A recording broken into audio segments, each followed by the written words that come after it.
নিলেন ফজরের নামাজ আদায় করবেন নিয়ত করে নিয়ে সূরা ফাতিহা পড়ে নিলেন। এমত অবস্থায় ওই আবু লুলু নামক ওই ব্যক্তি ওমর রাদিয়াল্লাহু আনহুর পেটের মধ্যে সজোরে 3 বার আঘাত করেছিলেন। এত বেশি আঘাত পেয়েছিলেন, এতটা বেশি কেটে গেল। ওমর রাদিয়াল্লাহু আনহু নামাজরত অবস্থায় গোটা শরীরটা রক্তাক্ত হয়ে গেল। মদিনার মসজিদে নববী শরীফের ইমামতির জায়গাটা রক্তে লাল হয়ে গেল। তিনি বুঝতে পেরেছেন আমি নামাজ পড়াচ্ছি, আমি হলাম ইমাম, আমার পিছনে সাহাবায়ে কেরামেরা গোটা মসজিদ ভরপুর করে ইক্তেদা করে নামাজের নিয়ত করেছে নামাজটা আল্লাহর জন্য। তবে আমাকে নামাজরত অবস্থায় কে যেন কঠিন অস্ত্র দিয়ে আঘাত করেছে, তার আর দাঁড়াবার মতো ক্ষমতা নাই। তিনি বুঝতে পেরে গেলেন, তিনি পিছন থেকে একজনকে সামনে দাঁড় করিয়ে দিলেন। তিনি ওই সময় ওই জমিনে ইমামতির জায়গায় ঢলে পড়লেন। ছোট্ট ছোট্ট সূরা দিয়ে নামাজ সমাপ্ত হবে।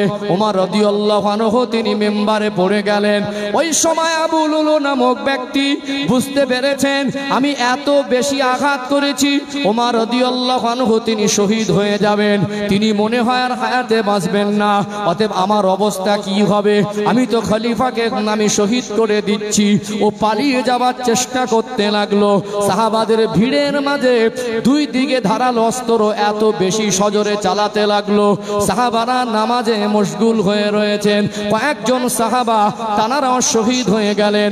একজন সাহাবী একটা চাদর নিয়ে ছুঁড়ে দিয়ে জমিনে পড়ে গেল।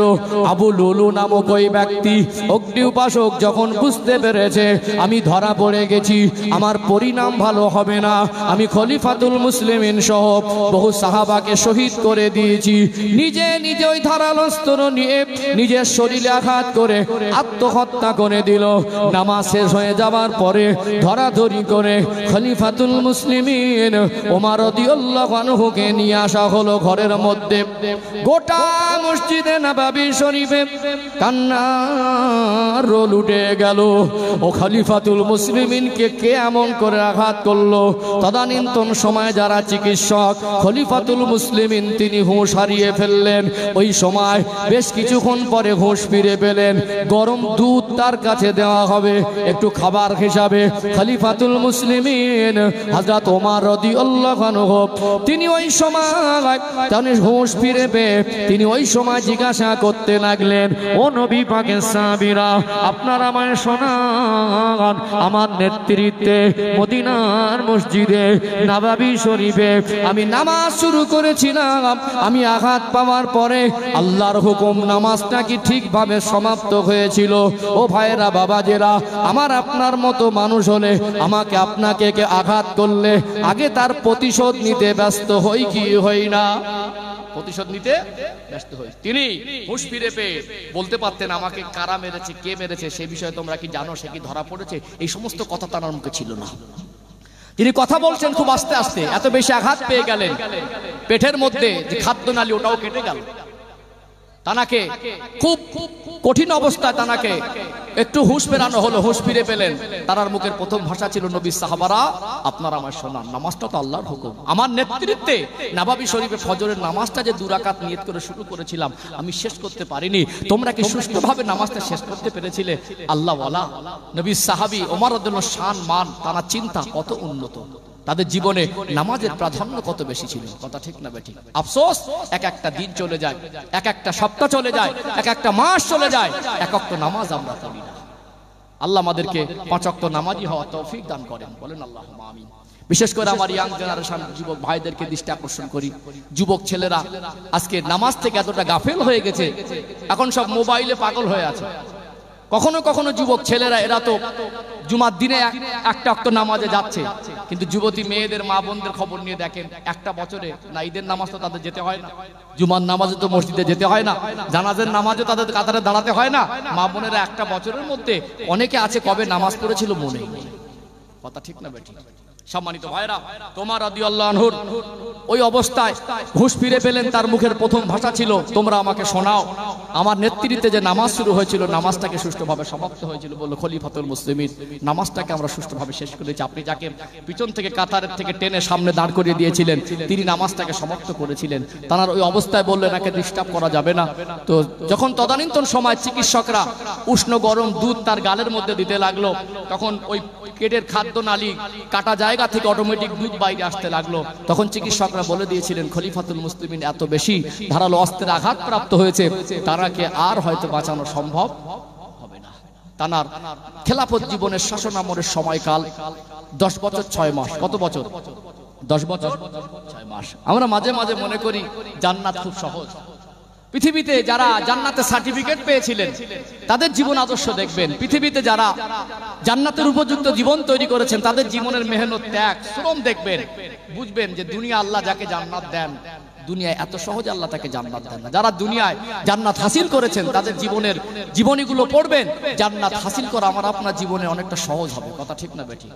খলিফাতুল মুসলিমিন ওমর রাদিয়াল্লাহু আনহুর গুরুত্ব, মহত্ব, তার জীবন, সম্মান, মর্যাদার কথা যদি বলি দিন রাত পার হয়ে যাবে, তার জীবনের মর্যাদা সম্মানের কথা বলে শেষ করা যাবে না। কিন্তু তিনি এত শক্ত হাতে খেলাফত শাসন আমলটাকে সামলেছিলেন, খেলাফতের কাজটা করেছিলেন। তার শাসন আমলে মক্কার জমিনে কোনো কাফের, কোনো মুশরিক, কোনো বেঈমান, কোনো বেদিন, কোনো ইহুদি, কোনো ইসলামের দুশমন, কোনো মুনাফিক কোন রকম চক্রান্ত করার আর ইসলাম বিরোধীতে করার সাহস কারোর মনের মধ্যে। তারপরে খলিফা হলেন তৃতীয় খলিফা হযরতে উসমান গনি রাদিয়াল্লাহু আনহু। 4 জন সাহাবার শানে আল্লাহর নবী সাল্লাল্লাহু আলাইহি সাল্লাম বললেন আরহামু উম্মতি বিউম্মতি আবু বকর, আমার উম্মতের মধ্যে সবথেকে নরম দিল হলো আমার আবু বকরের। জোরে বলেন সুবহানাল্লাহ। আসাদুহুম ফি আমরিল্লাহি উমর, আমার উমর হলো ইসলামের জন্য অনেক কঠোর। ও আসদাকুহুম হায়াআন উসমান, আল্লাহর নবী বলছেন আমার উসমান হলেন নরম মনের মানুষ। ওয়াকদাহুম আলী, আলী হলেন ন্যায় বিচারক। 4 জন খলিফার শানে আল্লাহর নবী 4টে কথা বলেছিলেন। তোমার রাদিয়াল্লাহু আনহু তিনি তো শক্ত ছিলেন, নরম ছিলেন না গরম ছিলেন? তার শাসন আমলে ইসলামের বিরোধী করার সাহস আর চক্রান্ত করার দুঃসাহস কোন ইসলাম বিরোধীদের হয়নি। তিনি যখন 10 বছর 6 মাস পরে শহীদ হলেন, তিনি ওই অবস্থা আঘাতপ্রাপ্ত হয়ে আর তানাকে বাঁচানো গেল না। 1-2 দিন একটু জীবিত ছিলেন, তারপরে তিনি শাহাদাত বরণ করলেন। ইন্না লিল্লাহি ওয়া ইন্না ইলাইহি রাজিউন। তারপর একজন খলিফা দরকার। কে খলিফা হবেন? খলিফা নিযুক্ত হলেন তৃতীয় খলিফা হযরতে উসমান গনি রাদিয়াল্লাহু আনহু। তার সম্মান, মর্যাদা, মাকামও কম নয়। কথা ঠিক না বেঠিক? তিনি নরম না গরম? নরম না গরম? খুব নরম মানুষ ছিলেন, উদার মনের মানুষ ছিলেন, অনেক সম্পদশালী ছিলেন। উসমান রাদিয়াল্লাহু আনহু তিনি খলিফা পদে নিযুক্ত হলেন। তার খেলাফতের সময়কাল, শাসন আমলের সময়কাল হলো 11-12 বছর। কত বছর? 11-12 বছর। প্রাথমিক দিকটা ঠিক ছিল, কিন্তু ইসলামের ক্ষতি করেছে কাফেররা যতটা, তার থেকে ক্ষতি করেছে বেশি মুনাফিকরা। তার থেকে ক্ষতি করেছে বেশি কি?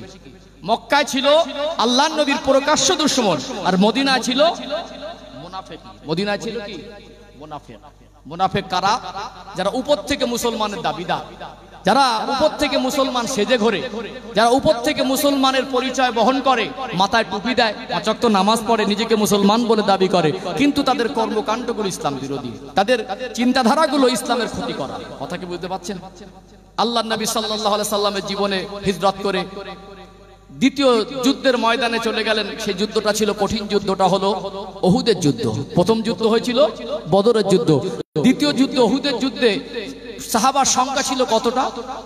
বেরিয়েছিলেন 1000, বেরিয়েছিলেন 1000, পৌঁছালেন 700। 300 কোথায় গেল? মুনাফিকদের চক্রান্ত। এদের বিবি তালাক, বিবি বেওয়া হয়ে যাবে, বাচ্চাগুলো এতিম হয়ে যাবে, ধন সম্পদ কে নেবে। এটা ইসলাম বিরোধী করে ভিতর থেকে নরম মানে কিছু সাহাবী শয়রা ঘুরে 300 ঘুরে গেল। কথা কি বুঝতে পারছেন? মুনাফিক ছিল আল্লাহর নবীর সময় থেকে। আর মুনাফিকরা সব সময় ইসলামকে ক্ষতি করে। বাহ্যিক দৃষ্টিকে তারা ইসলাম ধর্মাবলম্বী পরিচয় দিলেও তাদের দ্বারা ইসলামের ক্ষতি হয়েছে। হয়েছে না হয়নি? ইসলাম ধর্মাবলম্বী সেজে ইসলামের তথ্যগুলো কাফেরদের কাছে পাচার করেছে এই সমস্ত মুনাফিক। কথা ঠিক না বেটি? বড় বড় মুনাফিকদের নাম আপনারা জানেন। আব্দুল্লাহ ইবনে উবাই ইবনে সুলুল, এ ছিল কুখ্যাত একটা মুনাফিক। কথা ঠিক না বেটি? ও ভাইজানেরা, সোনার মানিক যুবকেরা, আব্বারা মায়েরা, উসমান রাদিয়াল্লাহু আনহুর একার শাসন আমল, খেলাফত কালের শাসন আমলের সময়কাল হলো 12 বছর। তিনি প্রাথমিকভাবে সুষ্ঠুভাবে রাষ্ট্র পরিচালনা করতে লাগলেন। তিনি যখন নরম মানুষ, ওই নরম মানুষের নরম মেজাজটাকে ইহুদি সম্প্রদায়েরা, ইসলামের যারা দুশ্মন, যারা মুনাফিক, এরা কাজে লাগাতে শুরু করে দিল। ও ভাইজানেরা, সোনার মানিক যুবকেরা, আব্বারা মায়েরা, ইয়ামেনের একজনের বাড়ি, যার নাম হলো আব্দুল্লাহ ইবনে সাবা। তার জন্ম হলো ইয়ামানে। ইয়ামান একটা দেশ। আপনি তদানীন্তন সময়ে কয়েকটা ভৌগোলিক ম্যাপের মানচিত্র মনে করিয়ে দেই, আপনাদের ওয়াজ বোঝাতে সুবিধা হবে। ইয়ামানে বহু মুসলমানের বসবাস ছিল। ইরাক ছিল, কুফা ছিল, বাসরা ছিল, মিশর ছিল। এই সমস্ত এলাকায় ইসলামের আলো ছড়িয়ে পড়েছে। ইহুদি, কাফের, বেঈমান সহ এরা বহু চেষ্টা করে ইসলাম মেটাতে পারেনি। আল্লাহ নবীর জামানায় এরা ইসলামকে মেটাতে পারেনি। হযরত আবু বকর সিদ্দিক রাদিয়াল্লাহু আনহুর সময় তেমন ষড়যন্ত্র করার সুযোগ পায়নি। ওমর রাদিয়াল্লাহু আনহুর সময় ষড়যন্ত্রের সাহস পায়নি। উসমান রাদিয়াল্লাহু আনহু নরম মনের মানুষ। এবারে ইসলাম বিরোধীরা চক্রান্ত শুরু করে দিল, মুনাফিকদের চক্রান্ত। এ আব্দুল্লাহ ইবনে সাবা, যার বাড়ি হলো ইয়ামানে, এ ভাবতে লাগলো মুসলমানদের ক্ষতি করতে গেলে ওদের ঐক্য নষ্ট করে দিতে হবে। মুসলমানদের ভিতরে ঐক্য শক্তিটা হলো বড় শক্তি। আল্লাহ পাক কোরআন শরীফে বললেন, ওয়াতাসিমু বিহাবলিল্লাহি জামিআন ওয়া লা তাফাররাকু, তোমরা একে অপরে বিচ্ছিন্ন হয়ে যেও না, আমি আল্লাহর রশ্মিকে মজবুত করে ধরো। ও ভাইজানেরা, এই ঐক্য শক্তির কারণে ইসলামের জায়গায় দাঁড়িয়েছিল। ইহুদিরা বুঝতে লাগলো যে তরোয়ালের শক্তি দিয়ে, সৈন্য সামন্ত নিয়ে, বহু দলবল নিয়ে ইসলাম ওয়ালাদের ইতিহাসে মেটানো যায়নি। আর আমাদের ক্ষমতার শক্তি দিয়ে যুদ্ধ করে ইসলাম মেটানো যাবে না। ইসলামকে মেটাতে গেলে, ইসলামের ক্ষতি করতে গেলে বুদ্ধির মার মারতে হবে। মুনাফিকরা বুদ্ধি আটতে লাগলো। এ আব্দুল্লাহ ইবনে সাবা, এই মুনাফিক, কুখ্যাত মুনাফিক, এ ভাবতে লাগলো আমাকে যদি ক্ষতি করতে হয়, আমাকে মুসলমান সাজতে হবে। তিনি আদিও মুসলমান ছিলেন না, উপরে উপরে কলেমা পড়লো, উপরে উপরে মুসলমান হয়ে গেল। মাথায় টুপি, মুখ ভরা বড় বড় দাড়ি, পা পর্যন্ত জামা, নামাজ আদায় করতে লাগলো। সাহাবাদের সঙ্গে ওঠা বসা তৈরি করতে লাগলো। আর উসমান রাদিয়াল্লাহু আনহুর বিরুদ্ধে মানুষের কাছে বিভিন্ন কথাবার্তা বলে তার দলে লোক বাড়াতে লাগলো। ও ভাইজানেরা, সোনার মানিক যুবকেরা, আব্বারা মায়েরা, আমরা সাধারণ জ্ঞান দিয়ে যদি দেখি, বর্তমান সময়ে, আমি রাজনীতির কথা বলি না, আমি রাজনীতির নেতা নয়, আপনাদের বোঝাবার জন্য উদাহরণ দিচ্ছি। বর্তমান সময়ে পশ্চিম বাংলায় সহ ভারতবর্ষে, কেন্দ্র অথবা রাজ্যে যে দল ক্ষমতায় আছে, সে যত ভালো করে এই দেশটা পরিচালনা করুক, যত খারাপ করে পরিচালনা করুক, ক্ষমতায় থাকলে তার সমালোচক কিছু মানুষ থাকে কি থাকে না? যতই ভালো নেতা হোক আর যতই খারাপ হোক, নেতৃত্ব দিলে তার সমালোচনা করা মানুষ তৈরি হয় কি হয় না? এই আব্দুল্লাহ ইবনে সাবা, উসমান রাদিয়াল্লাহু আনহুর বিরুদ্ধে, উসমান রাদিয়াল্লাহু আনহুর পিছনে অনেক ষড়যন্ত্র করতে শুরু করল। নরম মানুষ, তানার বিরুদ্ধে মানুষ তৈরি করতে লাগলো। সেখান থেকে কিছু মানুষজন তৈরি করে তার দলে কিছু মানুষ ভারী করে চলে আসলো ইয়ামান থেকে মদিনায়। মদিনায় এসে সেই রকম বড় দাড়ি, দেখতে একেবারে পাক্কা খাঁটি মুসলমান ইমানদার, আল্লাহর ওলির মতো মনে হচ্ছে, কিন্তু উপরটা আল্লাহর ওলির সাজ সেজেছে, ভিতরটা পুরো ইসলামকে চক্রান্তর একটা প্ল্যান, নকশা তার মনের মধ্যে তৈরি করে সেই চিন্তাধারা নিয়ে তার কাজ শুরু করেছে। এখন যদি কেউ বলে আমি মুসলমান, কেউ যদি ৫ ওয়াক্ত নামাজ পড়ে, তাকে তো আর তার সঙ্গে লড়াই করা যায় না, যায় কি?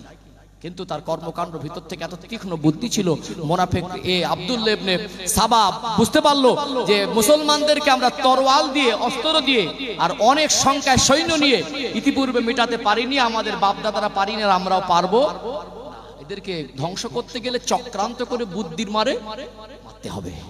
এই জন্য সে চক্রান্ত করে মদিনায় আসলো। মদিনায় এসে উসমান রাদিয়াল্লাহু বিরুদ্ধে কিছু কথা বলতে লাগলো। এক সময় ডাইরেক্ট খলিফাতুল মুসলিমিন উসমান রাদিয়াল্লাহু আনহুকে বললেন, আমাকে মদিনার কোন একটা বড় দায়িত্ব দেন। আচ্ছা, নিজে নিজে যে দায়িত্ব চাচ্ছে, মানে বুঝতে পেরেছেন? যার ভিতরে যোগ্যতা থাকবে, খলিফা যাকে যোগ্য মনে করবে, জনগণ যাকে যোগ্য মনে করবে, তাকে চেয়ে নিতে হবে না পদ, মানুষ অটোমেটিক তাকে পদের জন্য প্রস্তাব দেবে। কথা ঠিক না বেঠিক? একটা মানুষ যদি যতই উপর থেকে ভালো সেজে ঘুরি, তার ভিতরে যদি আলাদা কোনো চক্রান্ত থাকে, আজ না হয় কাল, না হয় দুদিন পরে, না হয় এক মাস পরে, কিছু না কিছু মানুষের কাছে প্রকাশ পাবে কি পাবে না? কিছু না কিছু প্রকাশ পাবে। তার এই খারাপ চিন্তাধারা সাহাবারা তো হায়াতে, বহু সাহাবারা হায়াতে মানুষের কাছে যখন খলিফাতুল মুসলিমিনের বিরুদ্ধে বিভিন্ন কথাবার্তা বলতে লাগলো, একটা সময় তাকে মদিনা থেকে বের করে দেওয়া হলো। মদিনা থেকে বের করে দেওয়ার পরে চলে গেল বাসরায়। বাসরায় গিয়ে সেখানে যে হাসান বাসরি, রাবিয়া বাসরি নাম শুনেছেন না? বাসরা থেকে বাসরি, আমাদের মানে বাংলাদেশ, বাংলায় যারা আমরা বাংলায় বসবাস করি, পশ্চিম বাংলায় বাঙালি বলে, বলে না? গুজরাটে যারা বসবাস করে তাদের কি বলে? গুজরাটি বলে না? বিহারে থাকলে বিহারি, ইয়ামানে যারা বাসিন্দা ইয়ামানি বলে কি বলে না? অতএব যারা বাসরার মানুষ, হাসান বাসরি যার জন্মভূমি ছিল ওই বাসরা, বাসরায় গেলেন। এক একটা জায়গা সেখানে গিয়ে উসমানের বিরুদ্ধে কিছু মানুষ তৈরি করতে লাগলো, তাদের সাধারণ সাদামাটা মানুষকে ভুল বোঝাতে লাগলো এবং বিভিন্ন অভিযোগ, বিভিন্ন কথাবার্তা ওসমানের নামে মিথ্যা প্রচার করতে লাগলো। সেখান থেকে যখন মুসলমানরা বুঝতে পারলো এর কর্মকাণ্ড ইসলামের পক্ষে নয়, সবটা যেন ইসলাম বিরোধী, যখন তার কর্মকাণ্ড বুঝতে পারছে মানুষ, যখন কিছু মানুষ নাম করা কিছু সাহাবী মুসলমান তার বিরোধী করতে লাগলো, তখন দেখলো এখানে আমার পজিশন হবে না, এখানে কিছু লোক তৈরি করেছি, এখান থেকে সরে আবার এক জায়গায়। শেষ পর্যায়ে ইয়ামান, বাসরা, কুফা, ইরাক, শাম এই সমস্ত জায়গা ঘুরে ঘুরে বৃহৎ একটা সংখ্যা তার সমর্থনে কিছু লোক তৈরি করলো। শেষ বেশে চলে গেল মিশরে। কোথায়? মিশর। ও ভাইজানেরা, সোনার মানিক যুবকেরা, আব্বারা মায়েরা, মিশরের জমিনে চলে গিয়ে ইসলাম ধ্বংসের চক্রান্ত ফাঁদ তৈরি করতে লাগলো। খলিফাতুল মুসলিমিন হযরত উসমান রাদিয়াল্লাহু আনহুর শানে অনেক বাজে মন্তব্য, অনেক মিথ্যা অপবাদ দিতে লাগলো। উসমান রাদিয়াল্লাহু আনহুর শানে অনেক খারাপ কথা ছড়াতে লাগলো। মিশরের জমিনে উচ্ছৃঙ্খল পরিবেশ তৈরি হয়ে গেল। মিশরের জমিন থেকে বারবার খলিফাতুল মুসলিমিনের দরবারে চিঠি আসতে লাগলো। বর্তমান সময়ে যেখানে যিনি মিশরের শাসন আমল, মিশরে যিনি বর্তমান সময়ে গভর্নর, মিশরের দায়িত্ব যিনি পালন করছেন, তানাকে আমাদের যোগ্য মনে হয় না, তানার বিরুদ্ধে অভিযোগ পাঠাতে লাগলো। ও ভাইজানেরা, সোনার মানিক যুবকেরা, আব্বারা মায়েরা, কিছু মানুষ যদি চক্রান্ত করে, কিছু মানুষ যদি চক্রান্ত করে দেশে অশান্তি বাঁধানোর চেষ্টা করে, অশান্তি হবে কি হবে না? অশান্ত করতে লাগলো। মিশর থেকে বারবার মিশরের গভর্নরের বিরুদ্ধে অনেকবার চিঠি আসে, অনেক অভিযোগ আসে। হযরত উসমান রাদিয়াল্লাহু আনহু তিনি ভাবতে লাগলেন, মিশরের পরিস্থিতি যদি কঠিন হয়ে যায়, অশান্ত হয়ে যায়, মিশরের বর্তমান যিনি গভর্নরের দায়িত্বে আছেন সে যদি সামাল দিতে না পারে, মিশরের মানুষ যদি তার বিরুদ্ধে অভিযোগ করে, তাহলে ওখানে একজন যোগ্য ব্যক্তিকে দায়িত্ব দেওয়া দরকার আছে না নেই? আছে না? আছে না? এই যে মুনাফিকদের একটা গভীর ষড়যন্ত্র মিশরে কাজ করছে। মিশর থেকে তারা বহু মানুষকে সঙ্গে নিয়ে মিশরে কি একটা উচ্ছৃঙ্খল পরিবেশ তৈরি করেছে। এই মিশরের যিনি গভর্নর তার বিরুদ্ধে বিভিন্ন রকম অভিযোগ, তাকে তার বিরুদ্ধে বিভিন্ন রকম কথাবার্তা খলিফাতুল মুসলিমিনের দরবারে পাঠানো হচ্ছে যে অন্য কাউকে গভর্নরের দায়িত্ব দেন। একটা নেতাকে পাল্টে দিলে, তাদের দলের যদি কেউ নেতা হয়, তাহলে তাদের ইসলাম ধ্বংসের প্ল্যানটা সুবিধা হবে কি হবে না?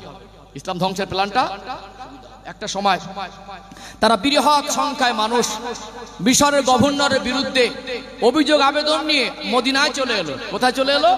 মদিনায়। মদিনায় আসার পরে খলিফাতুল মুসলিমিনকে বললেন, আপনি মিশরের বর্তমান যিনি গভর্নর ওনাকে বরখাস্ত করে নতুন গভর্নর দেন। আর সত্যি যদি উচ্ছৃঙ্খল হয়, তিনি যদি সামলাতে না পারেন, তানার দ্বারা যদি অযোগ্যতা প্রমাণ হয়, তাহলে একজন অন্য কাউকে দায়িত্ব দিতেও তো অসুবিধা নেই। কথা ঠিক না বেঠিক? একজন নেতার দ্বারা যদি দেশের পরিস্থিতি সামলানো সম্ভব না হয়, তার দায়িত্ব সে যদি পালনে ব্যর্থ হয়, তাহলে অন্য কোনো যোগ্য ব্যক্তিকে দেওয়া, এটা হলো বুদ্ধিমানের কাজ। তো বললো ঠিক আছে, আমি এখানে প্রয়োজনে আমার মিশরের যিনি গভর্নর আছেন আমি পাল্টে দিচ্ছি। উপযুক্ত যিনি হয় মোহাম্মদ ইবনে আবু বকর নামক এক ব্যক্তিকে, মোহাম্মদ ইবনে আবু বকর হুজুরকে বললেন, এনাকে আমি মিশরের গভর্নর করে পাঠাচ্ছি, তাহলে আপনারা ওখানে শান্তি বজায় থাক, আপনারা শান্তিভাবে থাকুন। এত অভিযোগ, এত উচ্ছৃঙ্খল পরিস্থিতি, এত উত্তপ্ত পরিবেশ, এগুলো তো ইসলামের শাসন আমলে হওয়া তো উচিত নয়, কিন্তু ওখানে মুনাফিকি চক্রান্ত কাজ করছে। এখন ওটাকে সামাল দেওয়ার জন্য, শান্তির পরিবেশ ফিরিয়ে আনার জন্য ওখানে মোহাম্মদ ইবনে আবু বকর হুজুরকে খলিফা তরফ থেকে গভর্নরের নতুন পদ দিয়ে মানুষ যারা ওখান থেকে অভিযোগ নিয়ে এসেছিল, এর ভিতরে কিছু মুনাফিকের চক্রান্ত ছিল, মুনাফিকরা কিছু ছিল, ওরা সব দলবল এসেছিল, বলে আপনারা মিশরে চলে যান। তাহলে ওখানে গিয়ে নতুন গভর্নর শান্তি ফিরে আসার কথা, আর মানুষ অভিযোগ করার সুযোগ পাবে না। এর মধ্যে মুনাফিকদের ইন্ধনে একটা চিঠি লেখা হলো গভর্নরের পক্ষ থেকে। মিশরের যিনি গভর্নর, খলিফার পক্ষ থেকে একজন নতুন গভর্নর নিয়োগ হলো। তাহলে তিনি সরে যাবেন, তিনি দায়িত্ব সামলাবেন, আর অশান্তি আর অভিযোগ থাকবে না। কিন্তু এর মধ্যে আব্দুল্লাহ ইবনে সাবা অথবা মারওয়ান বিন হাকাম, এনাদের একটা চক্রান্তে এই উসমান রাদিয়াল্লাহু নামে একটা চিঠি লেখা হলো যে বর্তমান মিশরের যিনি গভর্নর পদে আছেন, এখান থেকে মদিনা থেকে একদল মানুষেরা মিশরে যাবে, মিশর থেকে একদল মানুষ মদিনায় বর্তমান গভর্নরের বিরুদ্ধে অনেক অভিযোগ এসেছিল, এরা মিশরে পৌঁছানোর সাথে সাথে যেন উসমান রাদিয়াল্লাহু আনহুর তরফ থেকে চিঠি এদেরকে কতল করা হয়। এখানে পয়েন্টটা বুঝবেন, এখানে জাস্ট পয়েন্টটা বুঝবেন। নতুন গভর্নর করে পাঠাচ্ছেন কে? খলিফা, তাই তো নাকি? নতুন গভর্নর করে পাঠাচ্ছেন খলিফা। কিন্তু আবার একটা চিঠি উসমান রাদিয়াল্লাহু নামে মিথ্যা করে গোপনে লেখা হলো এবং উসমান রাদিয়াল্লাহু নিজের সইটাকে নকল করা হলো। সেই চিঠিতে লেখা আছে বর্তমান মিশরের যিনি গভর্নর, মিশরের মানুষ যারা এখানে মিশরের গভর্নরের বিরুদ্ধে অভিযোগ এসেছিল বা যারা এখান থেকে মিশরে পৌঁছাবে, তাদেরকে মিশরে পৌঁছানোর সাথে সাথে যেন কতল করা হয়। একটা মানুষ, খলিফা উসমান রাদিয়াল্লাহুর মতন মানুষ, তিনি গভর্নরের পদ থেকে একজনকে সরিয়ে দিয়ে যোগ্য গভর্নর পাঠাচ্ছেন, আবার এরা মিশরে পৌঁছানোর পরে যিনি গভর্নর আছেন তার কাছে কি চিঠি লিখতে পারেন এদের কতল করবেন? এটা কি হতে পারে? এটা উসমান রাদিয়াল্লাহুর পক্ষে কখনো সম্ভব নয়। এই কাফেলা যখন মিশরের দিকে চলে যাচ্ছে, 3 মঞ্জিল পর্যন্ত চলে গেল, একজন ব্যক্তি ঘোড়ার পিঠে দ্রুত গতিতে ছুটে যেতে লাগলো। মরু ময়দান, ফাঁকা ফাঁকা মাঠ, ওই মানুষটা যাওয়ার গতি দেখে এদের সন্দেহ হলো, ওকে থামালো। কিন্তু মিশরে কাফেলা ফিরে যাচ্ছিল, শান্তি বজায় হবে, নতুন গভর্নর যাচ্ছিল, এখন তাকে থামিয়ে বললো এই লোকটার চালচলন আর আমাদের দেখে যাওয়ার গতি দেখে মনে হচ্ছে না লোকটার ভিতরে কোনো সৎ উদ্দেশ্য আছে। বললো সন্দেহ হচ্ছে যখন লোকটা কে, কোথায় তার বাড়ি, সদুত্তর প্রশ্ন করে সদুত্তর না পেয়ে, কিছু প্রশ্ন জিজ্ঞাসাবাদের উত্তর দিতে না পারায় সন্দেহ বাড়বে কি কমবে? বলে গোটা বডিটাকে চেক করো, কাছে কোনো তথ্য আছে কিনা। একটা চিঠি পাওয়া গেল, চিঠিটায় লেখা ছিল এখান থেকে যারা মিশর থেকে এসেছিল খলিফার দরবারে, এখান থেকে নতুন করে যারা মিশরে পৌঁছাবে, যারা বিদ্রোহ করছিল, যারা উত্তপ্ত পরিবেশ করছিল, এরা যাবার পরে যেন সবাইকে কতল করে দেওয়া হয়। এটা মিথ্যা চিঠি, এটা মুনাফিকদের চক্রান্ত। এটা কার চক্রান্ত? এখন রাস্তার মাঝে ওই লোকটাকে দেখে চিঠি নিয়ে মিশরে যাবে না খলিফার দরবারে ফিরে আসবে? ফিরে আসাটাই স্বাভাবিক। এই কাফেলা, এর ভিতরে মুনাফিকদের বৃহৎ একটা অংশ ছিল, এরা সব মদিনায় ফিরে আসলো। ফিরে এসে খলিফার বিরুদ্ধে উত্তপ্ত পরিবেশ। যে চিঠি কে লিখেছে, এটা কার চিঠি, কার লেখা? একটা সময় একটা আওয়াজ উঠছে মারওয়ান বিন হাকামের কাজ, আবার কেউ সন্দেহ করছে এই আব্দুল্লাহ ইবনে সাবার কাজ, আব্দুল্লাহ ইবনে সাবার কাজ। এরা হলো মুনাফিক, এরা হলো কুখ্যাত মুনাফিক। অতএব একটা মানুষকে একেবারে তাকে নিখুঁতভাবে দোষারোপ করা, তার যোগ্য প্রমাণ সেইভাবে তাকে সঠিক দোষী হিসেবে সাব্যস্ত করা এক কথায় তো হয় না, তাকে সময় লাগবে কি লাগবে। কিন্তু এইভাবে মুনাফিকরা একটা উত্তপ্ত পরিবেশ তৈরি করে দিলেন। ও ভাইজানেরা, সোনার মানিক যুবকেরা, আব্বারা মায়েরা, গোটা মদিনা শরীফে মুনাফিকরা উত্তপ্ত পরিবেশ তৈরি করে দিল। উসমান রাদিয়াল্লাহু আনহুর বিরুদ্ধে অনেক উত্তপ্ত পরিবেশ তৈরি হয়ে গেল। মদিনার মসজিদে নববী শরীফের মধ্যে গিয়েও বিদ্রোহ করতে লাগলো। উসমান রাদিয়াল্লাহু আনহু দেখলেন এটা হলো মসজিদে নববী শরীফ, আর এই পাশেই শুয়ে আছেন দয়ার নবী, মায়ার নবী। এখানে মানুষ উত্তপ্ত পরিবেশ তৈরি করছে। তিনি মদিনার মসজিদ নববী শরীফ ছেড়ে ঘরের ভিতরে প্রবেশ করলেন। তারা ঘরটাকে ঘিরে ফেলা হলো। ও ভাইজানেরা, সোনার মানিক যুবকেরা, আব্বারা মায়েরা, তারা ঘরটাকে এই মুনাফিক গোষ্ঠী বিদ্রোহীরা ঘিরে ফেলেছে। উসমান রাদিয়াল্লাহু আনহুর ঘর থেকে বের হতে দিচ্ছে না। 20 দিন পর্যন্ত গৃহবন্দী হয়ে গেলেন। উসমান রাদিয়াল্লাহু আনহু নামাজ পড়াতে আসতে পারছেন না, ঘর থেকে বের হতে পারছেন না। চরম পরিস্থিতি। মদিনা শরীফে উত্তপ্ত পরিবেশ তৈরি হয়ে গেল। আব্দুল্লাহ ইবনে সাবার গোষ্ঠী মুনাফিকরা ইসলামের ক্ষতি করার যে নকশা এঁটেছিলেন, এরা সফলের জন্য আপ্রাণ চেষ্টা চালাতে লাগলো। শেরে খোদা হযরত আলী রাদিয়াল্লাহু আনহু দেখলেন উত্তপ্ত পরিবেশ। উসমান রাদিয়াল্লাহু আনহুর ঘরের ভিতরে ঢুকে যারা বিদ্রোহ করছে, যারা অশান্ত করে তুলেছে, যদি উসমান রাদিয়াল্লাহু আনহুকে আঘাত করে, আমি আলী সহ্য করতে পারবো না। যেহেতু আলী হুজুরের সঙ্গে তার একটা আত্মীয়র সম্পর্ক ছিল কি ছিল না। আল্লাহ নবী জামাই হলেন শেরে খোদা হযরত আলী রাদিয়াল্লাহু আনহু, আরেকজন জামাই হলেন হযরত উসমান গনি রাদিয়াল্লাহু আনহু। আলী হুজুর দেখলেন আমার যতটুকু সাধ্য এই উত্তপ্ত পরিবেশ সামাল দেওয়া দরকার আছে না নেই। এত বেশি উত্তপ্ত হয়ে গেল, খলিফাতুল মুসলিমিন উসমান রাদিয়াল্লাহু আনহুর মতো মানুষকে 20 দিন পর্যন্ত ঘরে বন্দী করে দিলেন। মোটামুটি আন্দাজ করতে পারছেন কত উত্তপ্ত পরিবেশ। হযরত আলী রাদিয়াল্লাহু আনহু ঘরের ভিতরে গিয়ে ডাক দিলেন, ও হযরত ইমাম হাসান, ও হযরত ইমাম হোসেন, জান জান, আপনারা দুজনে গিয়ে যদি হযরত উসমান রাদিয়াল্লাহু আনহুর ঘরের দরজার সামনে দাঁড়িয়ে যান, আপনাদের সামনে থেকে গিয়ে খলিফার উপরে আঘাত করার সাহস কেউ পাবে না। জান্নাতি যুবকদের সরদার হযরত ইমাম হাসান, হযরত ইমাম হোসেন রাদিয়াল্লাহু আনহুমা, দুটো যুবক আল্লাহর নবীর কলিজার টুকরা নাতি, জান্নাতি যুবকদের সরদার চলে গেলেন উসমান রাদিয়াল্লাহু আনহুর দরওয়াজার সামনে। ইমাম হাসান হোসেন রাদিয়াল্লাহু আনহুমাকে ঠেলে সরিয়ে দিয়ে ভিতরে যাবার কোনো পরিস্থিতি নেই। উসমান রাদিয়াল্লাহু আনহু যদি 20 দিন মতো ঘরে গৃহবন্দী হয়, খাদ্য পানির অভাব হবে কি হবে না? তিনি ভিতর থেকে আওয়াজ দিতে লাগলেন, ও নবীর সাহাবীরা, ও মদিনার মানুষেরা, দেখো দেখো, আমি আমার রাসূলুল্লাহকে এত বেশি ভালোবাসি, আমি আমার আল্লাহকে এত বেশি ভালোবাসি, আমি আমার খেলাফত জীবনে আমি আমার আল্লাহ সন্তুষ্টের জন্য যেটা ঠিক মনে করেছি ওটা করেছি। তোমরা উত্তপ্ত পরিবেশ তৈরি করছো, অশান্ত করে তুলেছো, এখন তোমরা আমাকে একটু পানি আর খাদ্যের ব্যবস্থা করে দাও। পিপাসায় কাতর হয়ে গেলেন, পিপাসায় বুকটা শুকিয়ে যাচ্ছে। ও মদিনার মানুষ, তোমরা একটু আমায় পানির ব্যবস্থা করে দাও। বিদ্রোহীরা পানি দেয় না। উসমান রাদিয়াল্লাহু আনহু বলতে লাগলেন, ও মদিনার মানুষ, একদিন মদিনার মানুষের পানির কষ্ট ছিল, আল্লাহ নবী আমায় বলেছিলেন, ও বাবা উসমান, আল্লাহ তোমার অনেক ধন সম্পদ দিয়েছে, মদিনার মানুষের পানির কষ্ট, ইহুদিরা মুসলমানদের পানি পান করতে দেয় না। ও বাবা উসমান, ওই বীরে রুমা নামক কুয়াটা যদি ইহুদিদের থেকে কিনে নিয়ে মুসলমানদের জন্য আল্লাহ রাস্তায় দান করে দিতে আমার আল্লাহ খুশি হয়ে যেতেন। আল্লাহর নবীর পূর্ণিমার চাঁদের মতো চমকানো চেহারার দিকে তাকিয়ে বললেন, ইয়া রাসূলুল্লাহ, হাবিবাল্লাহ, যত টাকা দাবি করুক ওই বীরে রুমা কুয়াটা কিনে আমি মুসলমানদের জন্য আমি আল্লাহ রাস্তায় দান করে দেব। আরো জোরে বলুন। আল্লাহ নবী এত খুশি হয়েছিলেন, ও বাবা উসমান, তুমি ইসলামের জন্য এত বেশি দান করেছো, আমার আল্লাহ দয়াময় তোমার উপরে এত বেশি খুশি হয়েছে, আমার আল্লাহ জান্নাতটা তোমার নামে আমার আল্লাহ রেজিস্ট্রি করে দিয়েছে।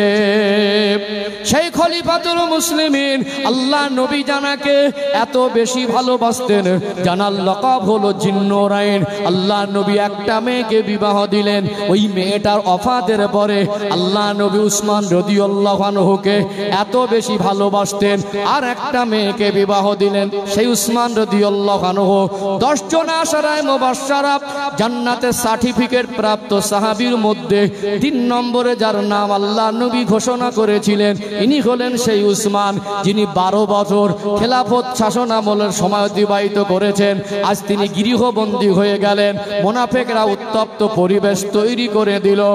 সামনে দরজার সামনে ইমাম হাসান হোসেন রাদিয়াল্লাহু আনহু পাহারাদার, পানি তানাকে পান করতে দেওয়া হয় না। পিপাসায় কাতর হয়ে গেলেন, ক্ষুধায় কাতর হয়ে গেলেন, মানসিকভাবে ভেঙে পড়লেন। 20 দিন ঘর বন্দি, ঘর থেকে বের হতে পারে না, খাদ্য পানি নাই, চিন্তার মধ্যে পড়ে গেলেন। কোন রকম পরিস্থিতি শান্ত করা যায় না, কোন রকম পরিস্থিতিতে শান্ত মানুষ হতে চাইছে না। উসমান রাদিয়াল্লাহু আনহু মানসিকভাবে ভেঙে পড়লেন। কয়েকদিনের খাওয়া নাই, ঘুম নাই, রাত গভীর হয়ে গেল।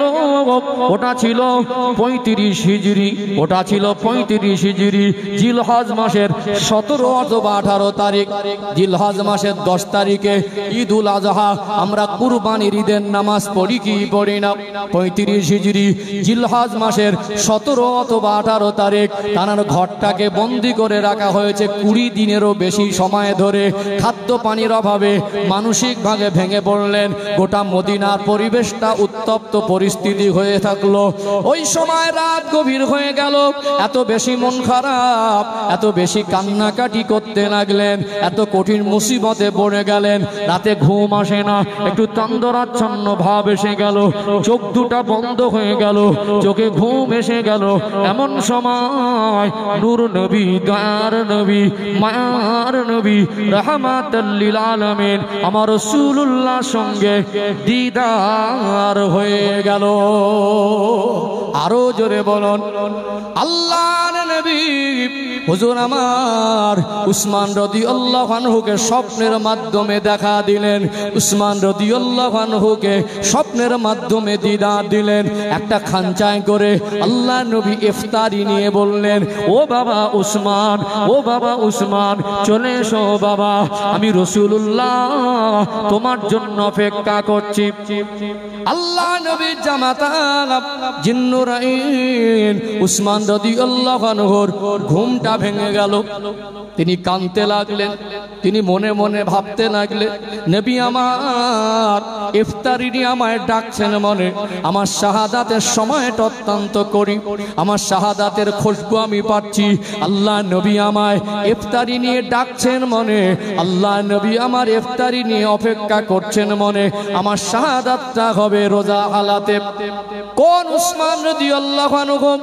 তিনি এত সম্পদের মালিক ছিলেন, জানার লকবটা হলো উসমান গনি। তার দানের ইতিহাস বললে রাত পার হয়ে যাবে কি যাবে না। এই রকম ধনী সাহাবী, মর্যাদা সম্পন্ন সাহাবী, যিনি মুসলমানদের খলিফা হলেন 12 বছর। ও ভাইয়েরা, বাবাজিরা, আর খাদ্য নাই, আজ তানার ঘরে পানি আর খাদ্য নাই, কি কঠিন পরিস্থিতি। তিনি বুঝতে পেরে গেলেন আল্লাহ নবী আমায় ইফতারি নিয়ে ডাকছেন, আমার শাহাদাতটা হবে রোজা হালাতে। পানি পেলেন না, খাদ্য পেলেন না, রোজার নিয়ত করে নিলেন। সকাল হয়ে গেল, রোজা হালাতে বৃদ্ধ রোগীরা ঘরে উল্টো দিক থেকে জানালা ভেঙে ভিতরে কয়েকজন প্রবেশ করে উসমান রাদিয়াল্লাহু আনহুর উপরে তরবারি দিয়ে আঘাত করলেন। যেহেতু সামনে দরওয়াজায় হযরত ইমাম হাসান, হযরত ইমাম হোসেন রাদিয়াল্লাহু আনহু দাঁড়িয়ে, সামনে থেকে ঢোকার সাহস পায়নি, পিছন থেকে ঢুকে উসমান রাদিয়াল্লাহু আনহুর মতো সাহাবীর উপরে তলোয়ারের আঘাত দেওয়া হলো। তার বিবি হযরতে নাইলা স্বামীর আঘাত সহ্য করতে পারলেন না, হাত জাগিয়ে দিলেন, হাতের আঙুলগুলো কেটে পড়ে গেল। ইতিহাসে লেখা হলো হাতের কবজিটাও আলাদা হয়ে গেল। উসমান রাদিয়াল্লাহু আনহুর মতো এই রকম জান্নাতি সাহাবীকে মুনাফিকরা চক্রান্ত করে ঘরের মধ্যে বন্দী করে শহীদ করে দিলেন। ইন্না লিল্লাহি ওয়া ইন্না ইলাইহি রাজিউন। সম্মানিত ভাইরা, খুব মর্মান্তিক ভাবে উসমান রাদিয়াল্লাহু আনহুকে শহীদ করা হলো। আমরা কারবালার ইতিহাস শুনে মন নরম করি, মনে কষ্ট লাগে, কিন্তু উসমান রাদিয়াল্লাহু শহীদটা, শাহাদাতটা ইমাম হোসেন হুজুরের থেকে খুব বেশি ফেরা নয়। কথা ঠিক না বেঠিক? প্রায় একই পর্যায়ে। কথা কি বুঝতে পারছেন? এখন কিছু মানুষ এই উসমান রাদিয়াল্লাহু শাহাদাতের পরপরই আসলে এর ভিতরে মুনাফিকের একটা চক্রান্ত ছিল, ইসলামের ক্ষতি করব। কি করব? হাতের কাটা আঙুল, উসমান বিবির হাতের কাটা আঙুল আর উসমান রাদিয়াল্লাহু আনহুর রক্তমাখা জামাটাকে নিয়ে তারা তাদের প্রথম আন্দোলনের সূচনা হলো। এতক্ষণ বলছিল উসমান রাদিয়াল্লাহু আনহু খলিফা থেকে পদত্যাগ করুন। তারা বিভিন্ন রকম অশান্তি বাদিয়ে ঘর ঘেরাও করে রেখেছিল, মদিনা শরীফের মতো একটা পবিত্র জায়গা উত্তপ্ত পরিবেশ করে রেখেছিল।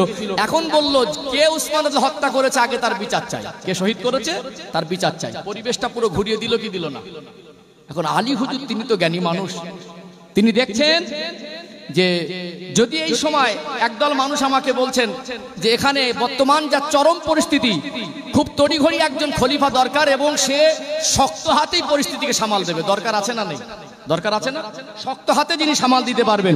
আলী হুজুর ভাবছেন, বহু বিশিষ্ট সাহাবীরা তারাও চিন্তার মধ্যে রয়েছেন, বহু জ্ঞানীগুণী সাহাবীরা তারাও বলছেন খলিফা হওয়ার যোগ্যতা আল্লাহ আপনার ভিতরে দিয়েছেন। আলী হুজুরকে বললেন আপনি খলিফার মসনদে বসেন। আলী হুজুর দেখছেন যখন জনগণ আমাকে চাইছেন, আর এই পরিস্থিতিতে আমরা যদি আমাদের পক্ষ থেকে একজন খলিফা না করি, এর ভিতরে যে মুনাফিকের চক্রান্ত, এটা সাহাবারা মুসলমানরা বুঝতে পারছিলেন।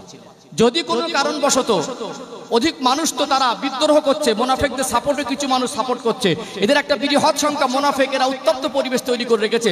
কোনো কারণবশত যদি মুনাফিকদের মধ্যে একজনা খলিফা পদে বসে, তাহলে আরো ইসলামের ক্ষতি হবে। হবে কি হবে না? আর ইসলামের আলী হুজুর দেখলেন যখন জনগণ চাইছেন, বিশিষ্ট সাহাবারা চাইছেন, এই পরিস্থিতিতে আমার মনে হয় এখানে সামাল দেওয়ার জন্য অন্তত আমাকে সুষ্ঠুভাবে আপাতত এই খলিফার মসনদের দায়িত্বটা আমাকে নেওয়া দরকার। দরকার আছে না? নেই? আছে না? এবং এই পরিস্থিতিতে মুনাফিকরাও বলতে লাগলো আলী হুজুর খলিফা হন। তারা কেন এই কথা বললো? মুনাফিকরা জানতো আলী হুজুর খুব তীক্ষ্ণ বুদ্ধি সম্পন্ন মানুষ। তিনি যদি খলিফা হন, হট টেম্পারি করে সিদ্ধান্ত নেবেন না। তিনি দীর্ঘ সময় হাতে নিয়ে খলিফা হয়ে পরিস্থিতি সামাল দিয়ে উসমান রাদিয়াল্লাহু আনহু যারাকে শহীদ করেছে, উসমান রাদিয়াল্লাহু আনহুকে, তাদেরকে খুঁজে বার করবেন, তাদের সাজা দেবেন। তবে তার সময় লাগবে। আর অন্য কোনো হট মেজাজি মানুষ আসলে সঙ্গে সঙ্গে তিনি কোনো একটা ব্যবস্থা নিতে পারেন। তো এই ক্ষেত্রে মুনাফিকরাও ভাবলো যদি আলী হুজুর যদি খলিফা পদে বসে তাদেরও লাভ হবে। তিনি ঠান্ডা মাথায় যদি বিচার করেন, কিছুদিন সময় নেন, তারা নতুন করে একটা চক্রান্ত সুযোগ পেয়ে যাবে। যাবে কি যাবে না? একটা পর্যায়ে মিলিয়ে উসমান রাদিয়াল্লাহু আনহুর 12 বছর শাসন আমলের পরে, তারা শাহাদাতের পরে খলিফা হলেন শেরে খোদা হযরতে আলী রাদিয়াল্লাহু আনহু। চতুর্থ খলিফার নাম কি? শেরে খোদা হযরতে আলী রাদিয়াল্লাহু আনহু। এখানে একটি হিসাব মিলিয়ে দেই। আবু বকর সিদ্দিক রাদিয়াল্লাহু আনহুর খেলাফত শাসন আমলের সময়কাল 2 বছর 3 মাস। কত বছর? 2 বছর 3 মাস। আর হযরতে ওমর রাদিয়াল্লাহু আনহু শাসন আমলের সময়কাল হলো 10 বছর 6 মাস। 10 আর 2 12 বছর, 6 আর 3 9 মাস। এই দুজন খলিফার খেলাফত শাসন আমলের সময় 12 বছর 9 মাস। তৃতীয় খলিফা উসমান রাদিয়াল্লাহু আনহু একা শাসন আমলের সময় হলো 12 বছর, 24 বছর 9 মাস। মনে রাখুন, 24 বছর 9 মাস। ও ভাইজানেরা, সোনার মানিক যুবকেরা, আব্বারা মায়েরা, ওই পরিস্থিতিতে শেরে খোদা হযরতে আলী রাদিয়াল্লাহু আনহু তিনি জনগণের সমর্থনে, বিশিষ্ট সাহাবীদের সমর্থনে খলিফা হলেন। ওই সময় একদল মুনাফিক বিদ্রোহীরা উসমান রাদিয়াল্লাহু আনহুর ওই বিবির হাতের কাটা আঙুলার টানা রক্ত মাখা জামা নিয়ে সিরিয়ার দিকে চলে গেল। তারা আন্দোলন করতে লাগলো, তারা বলতে লাগলো আলী হুজুর খলিফা হয়েছে ঠিকই, আমরা খলিফা বলে মানব না। আলী হুজুর আগে উসমান রাদিয়াল্লাহু আনহুর বিচার করুক, আমরা উসমান রাদিয়াল্লাহু আনহুর শাহাদাত যারা করেছে তাদের বিচার চাই। মুনাফিকরা কিভাবে রূপ পরিবর্তন করতে পারে? যেহেতু ওই সময়টা ছিল জিলহজ মাস। কি মাস? জিলহজ মাস। 17 অথবা 18 তারিখ 35 হিজরি। ওই সময় মদিনা শরীফ থেকে আল্লাহ নবীর বিশিষ্ট সাহাবী সহ আম্মা জান হযরতে আয়েশা সিদ্দিকা রাদিয়াল্লাহু আনহা সহ সব মক্কা শরীফে হজ পাকে এসেছিলেন। যেহেতু ওই সময়টা মুনাফিকরা সুযোগ পেয়ে গেলেন, মদিনার বিশিষ্ট সাহাবীরা মক্কা শরীফে হজ করতে এসেছেন। আম্মা জান হযরতে আয়েশা সিদ্দিকা রাদিয়াল্লাহু আনহা ও হজ পাকে মুনাফিকরা খবর নিয়ে পৌঁছে গেল আম্মা জানের কাছে। মক্কায় খবর চলে গেল, আম্মা জানের কাফেলা মদিনার দিকে আসছিলেন। আম্মা জানের কাছে, বিশিষ্ট সাহাবীর কাছে খবর চলে গেল উসমান রাদিয়াল্লাহু আনহুকে শহীদ করে দেওয়া হয়েছে।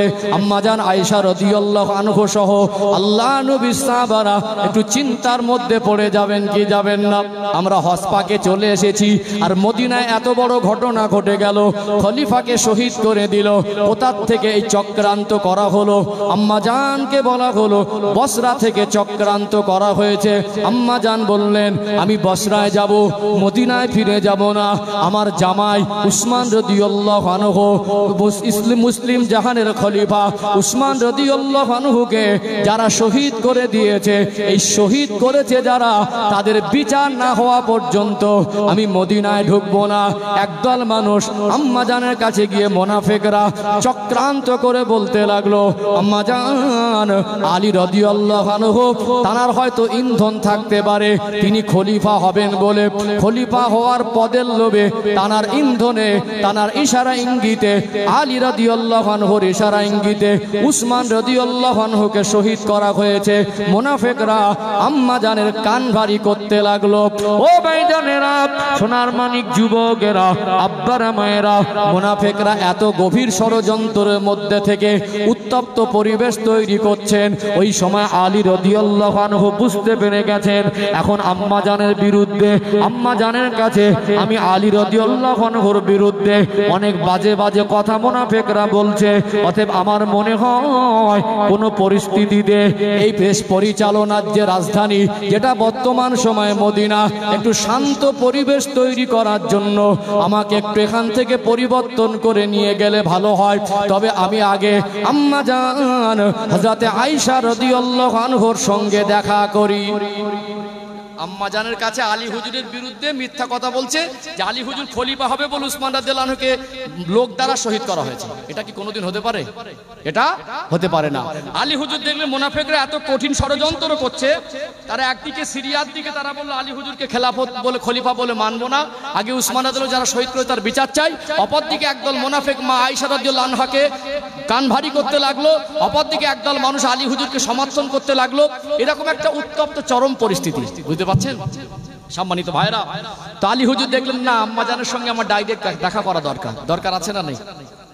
তো মোটামুটি আলী হুজুর কাফেলা নিয়ে বেরিয়ে গেলেন আম্মা জানের কাছে, মুখোমুখি সন্ধ্যার কাছাকাছি এক জায়গায় হয়ে গেলেন।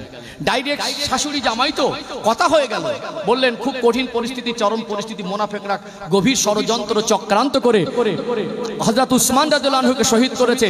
এখনো পর্যন্ত পরিস্থিতি শান্তির জায়গায় আনা সম্ভব হয়নি। আমরা মদিনায় ফিরে যাব, ওসমান রাদিয়াল্লাহু যারা শহীদ করেছে তাদেরকে আমরা চিহ্নিত করব, তাদের উপযুক্ত ব্যবস্থা বা সাজা ঘোষণা করব, সব পরিবেশ শান্ত করব। আম্মা জানের সঙ্গে কথা হয়েছে না হয়নি? মুনাফিকরা দেখছে এখন যদি আম্মা জানের সঙ্গে আলী হুজুরের সঙ্গে মিশে যায় আর তারা যদি মদিনায় ফিরে যায় আর যদি তিনি ঠিক নিখুঁতভাবে বিচার করেন, তাহলে আমরা যারা ইন্ধন দিয়ে শহীদ করেছি, আমাদের মধ্যে থেকে যারা উসমান রাদিয়াল্লাহু শহীদ করেছে, তাহলে আমাদের কারোর কিন্তু রেহাই পাবো না, ছাড় পাবো না। এরা ভাবলো কোনো রকম ভাবে রাতের মধ্যেই আলী হুজুর আর আম্মা জান আয়েশার মধ্যে একটা পরিবেশ খারাপ তৈরি করে দিতে হবে। রাতের বেলা মুনাফিকরা ষড়যন্ত্র করলো, এদিকে আলী হুজুরের কাফেলা, ওদিকে আম্মা জান আয়েশা রাদিয়াল্লাহু আনহার কাফেলা। বললো আমরা দুটো দলে ভাগ হয়ে যাব, রাতের অন্ধকারে আমরা একদিকে যাব, তোমরা একদিকে থাকবে, আচমকা আমরা এইদিকে তীর মারবো, তোমরা ওইদিকে তীর মারবে। গভীর রাত, রাতের অন্ধকারে মুনাফিকরা দুদিকে ভাগ হয়ে গেল। ভাগ হয়ে গিয়ে একদল আলী হুজুরের দিকে, একদল আম্মা জানের দিকে গেল। রাতের অন্ধকারে আম্মা জানের দিকে যারা মুনাফিক ছিল তারা আলী হুজুরের কাফেলা তীর মারছে, আলী হুজুরের দিকে যারা ছিল তারা আম্মা জানের কাফেলার দিকে তীর মারছে। এই রাতের অন্ধকারে তীরের বর্ষণ যদি শুরু হয়, যুদ্ধ পরিস্থিতি হবে কি হবে না? এত কঠিন যুদ্ধ পরিস্থিতি তৈরি হলো। মুসলমানদের ভিতরে মুনাফিক চক্রান্ত করে এত বেশি ক্ষতি করেছিলেন। এই জন্য বারবার বলা হয় ইসলামের ক্ষতি কাফেররা যারা করেছে, মুনাফিকরা তার থেকে বহুগুণ বেশি ক্ষতি করেছে। ও ভাইজানেরা, সোনার মানিক যুবকেরা, আব্বারা মায়েরা, গভীর রাত, ওই পরিস্থিতিতে সকলের ঘুম ভেঙে গেল। তীরের বর্ষণ, আম্মা জানকে মুনাফিকরা বলতে লাগলো আম্মা জান দেখেছেন, আমরাই তো বলেছিলাম আলী হুজুরের ইন্ধন আছে, উসমান রাদিয়াল্লাহু আনহুকে আলী হুজুর লোকের দ্বারা শহীদ করে দিয়েছে খলিফা হবে বলে। তা না হলে আপনি হাতে নাতে প্রমাণ নেন, সন্ধ্যাবেলা আপনার সঙ্গে কথা বলেছে যে মদিনায় ফিরে গিয়ে আলী হুজুর বলছেন যারা শহীদ করেছে উসমান রাদিয়াল্লাহু আনহুকে তাদের আগে বিচার করব, আর রাতের বেলা সিদ্ধান্ত পরিবর্তন করে আপনার উপরে তীরের বর্ষণ করছে। ওই পরিস্থিতিতে এত চরম যুদ্ধ পরিস্থিতি তৈরি হলো, সাহাবাদের মধ্যে 20,000-এর মতো সাহাবা শহীদ হয়ে গেলেন। এত যুদ্ধ পরিস্থিতি তৈরি হয়ে গেল, আলী হুজুর চিৎকার দিয়ে যুদ্ধ থামাতে পারলেন না, আম্মা জানকে বোঝাতে পারলেন না। বীর যোদ্ধা তিনি আগিয়ে গেলেন, তিনি আম্মা জান হযরত আয়েশা সিদ্দিকা রাদিয়াল্লাহু আনহা যে ঘোড়ার পিঠে সাওয়া, উটের পিঠে সাওয়ার ছিলেন, উটের পা তরোয়াল দিয়ে কেটে দেওয়া হয়েছিল, উটটা জমিনে পড়ে গেল, যুদ্ধ থেমে গেল। এই জন্য আম্মা জান আয়েশা রাদিয়াল্লাহু আনহা উটের পিঠে সাওয়ার হয়েছিলেন, উটের পা কেটে দিয়ে যুদ্ধ থামানো হয়েছিল। এই জন্য এই যুদ্ধের নাম হলো জঙ্গে জামাল। জামালুন অর্থাৎ হলো উট, উটের যুদ্ধ অথবা উষ্ট্রির যুদ্ধ। মুনাফিকদের চক্রান্তে এই পরিস্থিতিতে 20,000-এরও বেশি সাহাবী শহীদ হয়ে গেলেন। কান্নার রোল উঠে গেল। আম্মাজানকে যুদ্ধ থামিয়ে আলী হুজুর বলতে লাগলেন, আম্মাজান, মুনাফিকরা গভীর চক্রান্ত করেছে। আমার পক্ষের লোক আপনার দিকে তীর মারিনি, আপনার পক্ষের লোক আমার দিকে তীর মারিনি। এটা ছিল মুনাফিকদের চক্রান্ত। ইসলামের ক্ষতি হলো কি হলো না? আলী হুজুর এই পরিস্থিতিতে তিনি দেখতে লাগলেন, এখানে এই পরিস্থিতি আম্মাজানও ভুল বুঝতে পারলেন। এখানে আলী হুজুরেরও যাররা দোষ নয়। উসমান রাদিয়াল্লাহু আনহুর শাহাদাতের পিছনে আলী হুজুরের কোনো ইন্ধনও ছিল না। আম্মাজানেরও যাররা দোষ নয়। মুনাফিকদের চক্রান্তের কারণে 20,000-এর মতো সাহাবা শহীদ হওয়া, এটা কি ছোট ঘটনা না বড় ঘটনা? বড় ঘটনা না? এই চরম পরিস্থিতির মধ্যে থেকে যাচ্ছে। একটা সময় আলী হুজুর দেখলেন মদিনায় যে রাষ্ট্র পরিচালনা যে রাজধানী, ওটাকে তিনি পরিবর্তন করে কুফায় নিয়ে আসলেন। কোথায়? কুফায়। পরিস্থিতি সামাল দেওয়ার জন্য, যেহেতু মুনাফিকরা মদিনা একটা ভালো ঘাঁটি কেটেছে, এই রকম যুদ্ধ পরিস্থিতি, জঙ্গে জামালের মতো একটা পরিস্থিতি তৈরি হলো, 20,000-এর মতো সাহাবা শহীদ হলো কম বেশি। এই পরিস্থিতি সামাল দেওয়া দরকার। তিনি তো জ্ঞানী মানুষ ছিলেন, তীক্ষ্ণ বুদ্ধি সম্পূর্ণ মানুষ ছিলেন। মদিনার উত্তপ্ত পরিবেশটাকে শান্ত করার জন্য রাজধানীটাকে হ্যান্ড ওভার করে ওই যে মদিনা থেকে বাইরে নিয়ে চলে গেলেন। আজ 1435 বছর, 1400 বছর পার হয়ে গেল, আজও পর্যন্ত সেই মদিনা শরীফে আর ওই খেলাফতের রাজধানীর মসনদ ফিরে যায়নি। গেছে কি? আজ পর্যন্ত আর যায়নি। সম্মানিত ভাইরা, আজকে সৌদি আরবের রাজধানী হলো রিয়াদ। বুঝতে পারছেন? মদিনা হওয়ার কথা ছিল। কি ছিল? মদিনা হওয়া দরকার ছিল না, কিন্তু কোথায়? রিয়াদ। এখন যদিও রাষ্ট্রান্তর চলে, এখন যদিও রাষ্ট্রান্তর চলে, কিন্তু আল্লাহর নবী সাল্লাল্লাহু আলাইহি সাল্লাম রাষ্ট্র শাসন কায়েম করেছেন মদিনা জমিন থেকে। রাষ্ট্র শাসনের পরিচালনা করতেন মদিনা জমিন থেকে। 3 জন পরপর রাষ্ট্র শাসন করলেন মদিনায় থেকে। 3 জন খলিফা সব মদিনা থেকে রাষ্ট্র শাসন করলেন। আলী হুজুর পরিস্থিতি সামাল দেওয়ার জন্য তিনি কুফায় নিয়ে গেলেন। সেখান থেকে আজও পর্যন্ত মদিনা রাষ্ট্র শাসনের পরিবেশ আর আনতে পারেননি। বুঝতে পেরেছেন? ওই যে রাষ্ট্র শাসনের যে কার্যকরী অবস্থাটা হ্যান্ড ওভার হয়ে গেল। কিন্তু আলী হুজুর কুফায় গিয়ে পরিস্থিতি সামাল দিতে লাগলেন। একদল মানুষ বলল, আমরা আলী হুজুরকে খলিফা বলে মানবো না। মুনাফিকদের কি চক্রান্ত। মানতে যদি হয় আমিরে মুআবিয়া রাদিয়াল্লাহু আনহুকে খলিফা বলে মানবো। কি আমিরে মুআবিয়া রাদিয়াল্লাহু আনহু? এজিদের আব্বা। কিন্তু আমিরে মুআবিয়া রাদিয়াল্লাহু আনহুকে ভালো করে চিনে রাখুন, ইনি হলেন সম্মানিত সাহাবী। ইনি হলেন আল্লাহর নবীর একজন সম্মানিত সাহাবী। এনাকে কাতেব ওহী বলা হতো। এই সাহাবীর সম্পর্কে কোন রকম বাজে মন্তব্য করা যাবে না। তার কোনো আমিরে মুআবিয়া হুজুরের কোনো খারাপ দোষ ত্রুটি মানুষের কাছে কোনোদিন আজ তার জীবনী থেকে, কোরআন হাদিসের আলো থেকে এবং ইসলামিক ইতিহাস থেকে আমরা সাহাবাদের শানে কোনো বাজে মন্তব্য করতে পারবো না। আর আমিরে মুআবিয়া রাদিয়াল্লাহু আনহুর শানেও বাজে মন্তব্য করা যাবে না। তার কোনো দোষ ত্রুটি আমাদের নজরে কেতাবের মধ্যে পাওয়াও যায় না। কথা ঠিক না বেঠিক? একদল মুনাফিক তারা বলতে লাগলো যে আলী হুজুরকে সবাই যদি এক বাক্যে খলিফা বলে মেনে নেয় তাহলে শান্তি ফিরে আসবে কি আসবে না? একদল মানুষ বলল, খলিফা বলে যদি মানতে হয় তো আমরা আমিরে মুআবিয়া হুজুরকে মানবো, আলী হুজুরকে মানবো। এটা হলো মুনাফিকদের চক্রান্ত। একটা সময় যখন এই মুসলমানদের মধ্যে ভাগাভাগি হলো, একদল বলল আলী হুজুরকে মানবো, আর একদল বলল না আলী হুজুরকে মানবো না। এটা মুনাফিকদের ইন্ধন, মুনাফিকদের চক্রান্ত। একটা সময় খুব কঠিন পরিস্থিতিতে একটা ইস্তেহাদগত বিষয় নিয়ে একটা যুদ্ধ পরিস্থিতি তৈরি হলো। কি তৈরি হলো? যুদ্ধ পরিস্থিতি। এই যুদ্ধটাকে সিফফিনের যুদ্ধ বলা হয়। এই যুদ্ধে কোরআন শরীফকে তলোয়ারের মাথায় দিয়ে উঁচু করে তুলে ধরে যুদ্ধ থামানো হয়েছিল। 60,000-এরও বেশি সাহাবা এই যুদ্ধে মুসলমান শহীদ হয়েছিল। এদিকে আমিরে মুআবিয়া হুজুর নেতৃত্ব দিচ্ছিলেন, এদিকে আলী রাদিয়াল্লাহু নেতৃত্ব দিচ্ছিলেন। এর ভিতরে ছিল মুনাফিকদের কঠিন ষড়যন্ত্র। কথা কি বুঝতে পারছেন? এই জঙ্গে জামাল আর জঙ্গে সিফফিন, এই দুটো যুদ্ধে 80 থেকে 90,000-এর মতো মুসলমান শহীদ হয়ে গেল। ভাবতে পারছেন কি কঠিন পরিস্থিতি? ইতিহাসগুলো আমাদের জানা দরকার আছে। ইতিহাসগুলো আমাদের অনেকে জানা নেই। সম্মানিত ভাইরা, একটা সময় এই কঠিন পরিস্থিতি মুসলমানদের দলাদলি ঐক্য নষ্ট হয়ে গেল। মুনাফিকদের চক্রান্ত ভিতরে কাজ করতে লাগলো। একটা সময় বিশিষ্ট সাহাবারা বলতে লাগলেন, যদি আলী হুজুরও খেলাফত থেকে ইস্তফা দেয়, আর আমিরে মুআবিয়া রাদিয়াল্লাহু আনহু খেলাফত থেকে ইস্তফা দেয়, তৃতীয় যদি কেউ খলিফা হয় তাহলে তার দলাদলি থাকবে না। থাকবে কি? আর দলাদলি থাকবে না। একটা সময় সিদ্ধান্ত নিলেন দুজনে ইস্তফা দিক ইসলামের স্বার্থে। আলী হুজুর বলেন ঠিক আছে, যদি আমার তো আর পদের লোভ নেই, আমি তো ইসলামের স্বার্থে আমাকে মানুষ দায়িত্ব দিয়েছে তাই দায়িত্ব পালন করছি, আমি যদি খেলাফত থেকে ইস্তফা দিলে দেশে শান্তি ফিরে আসে, মুসলমানরা ঐক্যবদ্ধ হয়, এক ছাতার নিচে আসে, আমার খেলাফত থেকে ইস্তফা দিতে কোনো আপত্তি নেই। আমির মুআবিয়া হুজুর তিনিও তো সাহাবী, তিনি বললেন আমি তো নিজের থেকে খলিফা হতে চাইনি, আর আমি তো খলিফা বলে দাবি করিনি, খলিফা হলেন হযরত আলী রাদিয়াল্লাহু আনহু, কিন্তু মানুষ আমাকে বাইরে থেকে বলছে যে আমির মুআবিয়া রাদিয়াল্লাহু তিনি খলিফা হবেন। অতএব এক কাজ করি, আমি যদি ছেড়ে দিও যদি ভালো হয়, যদি মুসলমান ঐক্য ফিরে আসে, আমিও খেলাফত থেকে ইস্তফা দেবো। একটা চুক্তিনামা হয়ে গেল। তো খলিফা ডাইরেক্ট এসে কে ইস্তফা দেবেন? তার পক্ষ থেকে একজন লোক ঠিক করা হলো, দুজনকে ঠিক করা হলো, দুজনের পক্ষ থেকে খলিফা পদ থেকে ইস্তফা দেবেন। যারা আমির মুআবিয়া হুজুরকে খলিফা বলছেন তিনি ইস্তফা দেবেন। বৃহৎ সংখ্যায় মুসলমান আলী রাদিয়াল্লাহু আনহু খেলাফত মেনে নিয়েছেন, তিনিও ইস্তফা দেবেন। এরকম একটা পরিবেশ তৈরি হলো যাতে মুসলমানদের ঐক্যবদ্ধতা বজায় থাকে। আলী রাদিয়াল্লাহু আনহুর পক্ষ থেকে যিনি ঘোষণা দেবেন তার নাম হলো হযরত আবু মুসা আশআরী রাদিয়াল্লাহু আনহু, খুব বয়োজ্যেষ্ঠ সাহাবী ছিলেন। আর আমির মুআবিয়া হুজুরের পক্ষ থেকে যিনি খলিফত পদের ইস্তফা দেবেন, ঘোষণা দেবেন, তার নাম ছিল আমর ইবনুল আস। জনগণ সামনে হাজির হয়ে গেল, দুজন সবাই ইস্তফা দেবেন। এখন আবু মুসা আশআরী রাদিয়াল্লাহু আনহু আর আমর ইবনুল আস দুজনেই ঘোষণা দেবেন দুজনের পক্ষ থেকে। দুজনে বলাবলি করতে লাগলেন কে আগে ঘোষণা দেবে।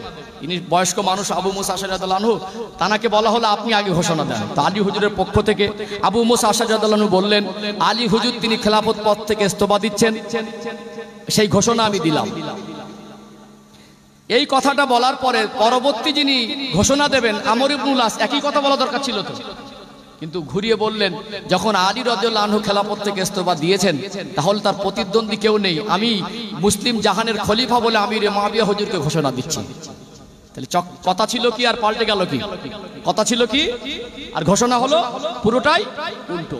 এই পরিস্থিতিতে 25,000-এর মতো একদল মানুষ এরা বলল আমরা আলী হুজুরকেও মানবো না, আমির মুআবিয়াকেও মানবো না, আমরা মানবো আল্লাহর ফয়সালাকে। বেরিয়ে গেল। এদেরকে বলা হয় খারেজি। এদের কি বলা হয়? খারেজি দলের উৎপত্তি 73টা দল হবে, এটা একটা বাতিল ফেরকা, এটা একটা খরাজা ইয়াখরুজু থেকে এই খারেজি শব্দটার উৎপত্তি হয়েছে, অতএব বাহির হয়ে যাওয়া, বেরিয়ে যাওয়া। এই খারেজিদের উৎপত্তি হলো আলী রাদিয়াল্লাহু আনহুর খেলাফত শাসন আমলের সময় থেকে। বুঝতে পারছেন? 73 দলে একটা বাতিল ফেরকা হলো খারিজি, একটা বাতিল ফেরকা হলো খারিজি। এই খারিজিরা আলী হুজুরের দুশমন হয়ে গেল, এর ভিতরে মুনাফিকরাও মিশে গেল, এই আলী রাদিয়াল্লাহু আনহু তখন কুফায়। এই পরিস্থিতি আলী হুজুরকে খারেজিদের মধ্যে একজনের নাম হলো আব্দুর রহমান ইবনে মুলজিম। ফজর ওয়াক্তে আলী হুজুর কুফার মসজিদে, তিনি তো খলিফা, নামাজ পড়াতে যাবেন, সেই ওয়াক্তের সময় তানাকেও শহীদ করা হলো, আলী হুজুরকেও কুফায় শহীদ করা হলো। সম্মানিত ভাইরা, এই পরিস্থিতিতে আলী হুজুরের পরে মানুষ বলল খলিফা বলে যদি মানতে হয়, আল্লাহর নবীর জবানে বর্ণিত জান্নাতি যুবকদের সরদার হযরত ইমাম হাসান ইমাম হোসেন রাদিয়াল্লাহু আনহুমা দুজনেই হায়াতে আছেন। তখন সাহাবীকে মানবেন না নবীর নাতিকে মানবেন? নাতি বলে রক্তের সম্পর্ক বলে এটা নয়, যোগ্যতা তার ভিতরে ছিল। ছিল কি ছিল না? ছিল না? ও ভাইজানেরা, সোনার মানিক যুবকেরা, আব্বার মায়েরা, মক্কা মদিনা সহ ইয়ামেন, বাসরা, কুফা, শাম, মিশর, এই সমস্ত মুসলমানেরা বলতে লাগলো খলিফা বলে যদি মানতে হয় আমরা আমিরে মুআবিয়া রাদিয়াল্লাহু আনহুকে খলিফা বলে মানব না। খলিফা বলে যদি মানতে হয় হযরত হাসান রাদিয়াল্লাহু আনহুকে খলিফা বলে মানব। একদল মানুষ তারা হাসান রাদিয়াল্লাহু আনহুকে খলিফা বলে মানতে লাগলেন। নেতৃত্ব যদি মানতে হয় আওলাদে রাসূলের নেতৃত্ব মানব, কিন্তু মুনাফিকদের চক্রান্ত তার ভিতরে কাজ করছিল। বৃহৎ সংখ্যক দল মানুষ, সিরিয়ার মানুষেরা বলতে লাগলো আমরা খলিফা বলে আমিরে মুআবিয়া হুজুরকে মানব, কিন্তু দেখা গেল মুসলমানদের ঐক্যবদ্ধ ফিরে আসলো না, ওই দলাদলি ভাগাভাগি। একদল বলল ইমাম হাসান হুজুরকে খলিফা বলে মানব, আর একদল বলল আমিরে মুআবিয়া রাদিয়াল্লাহু আনহুকে খলিফা বলে মানব।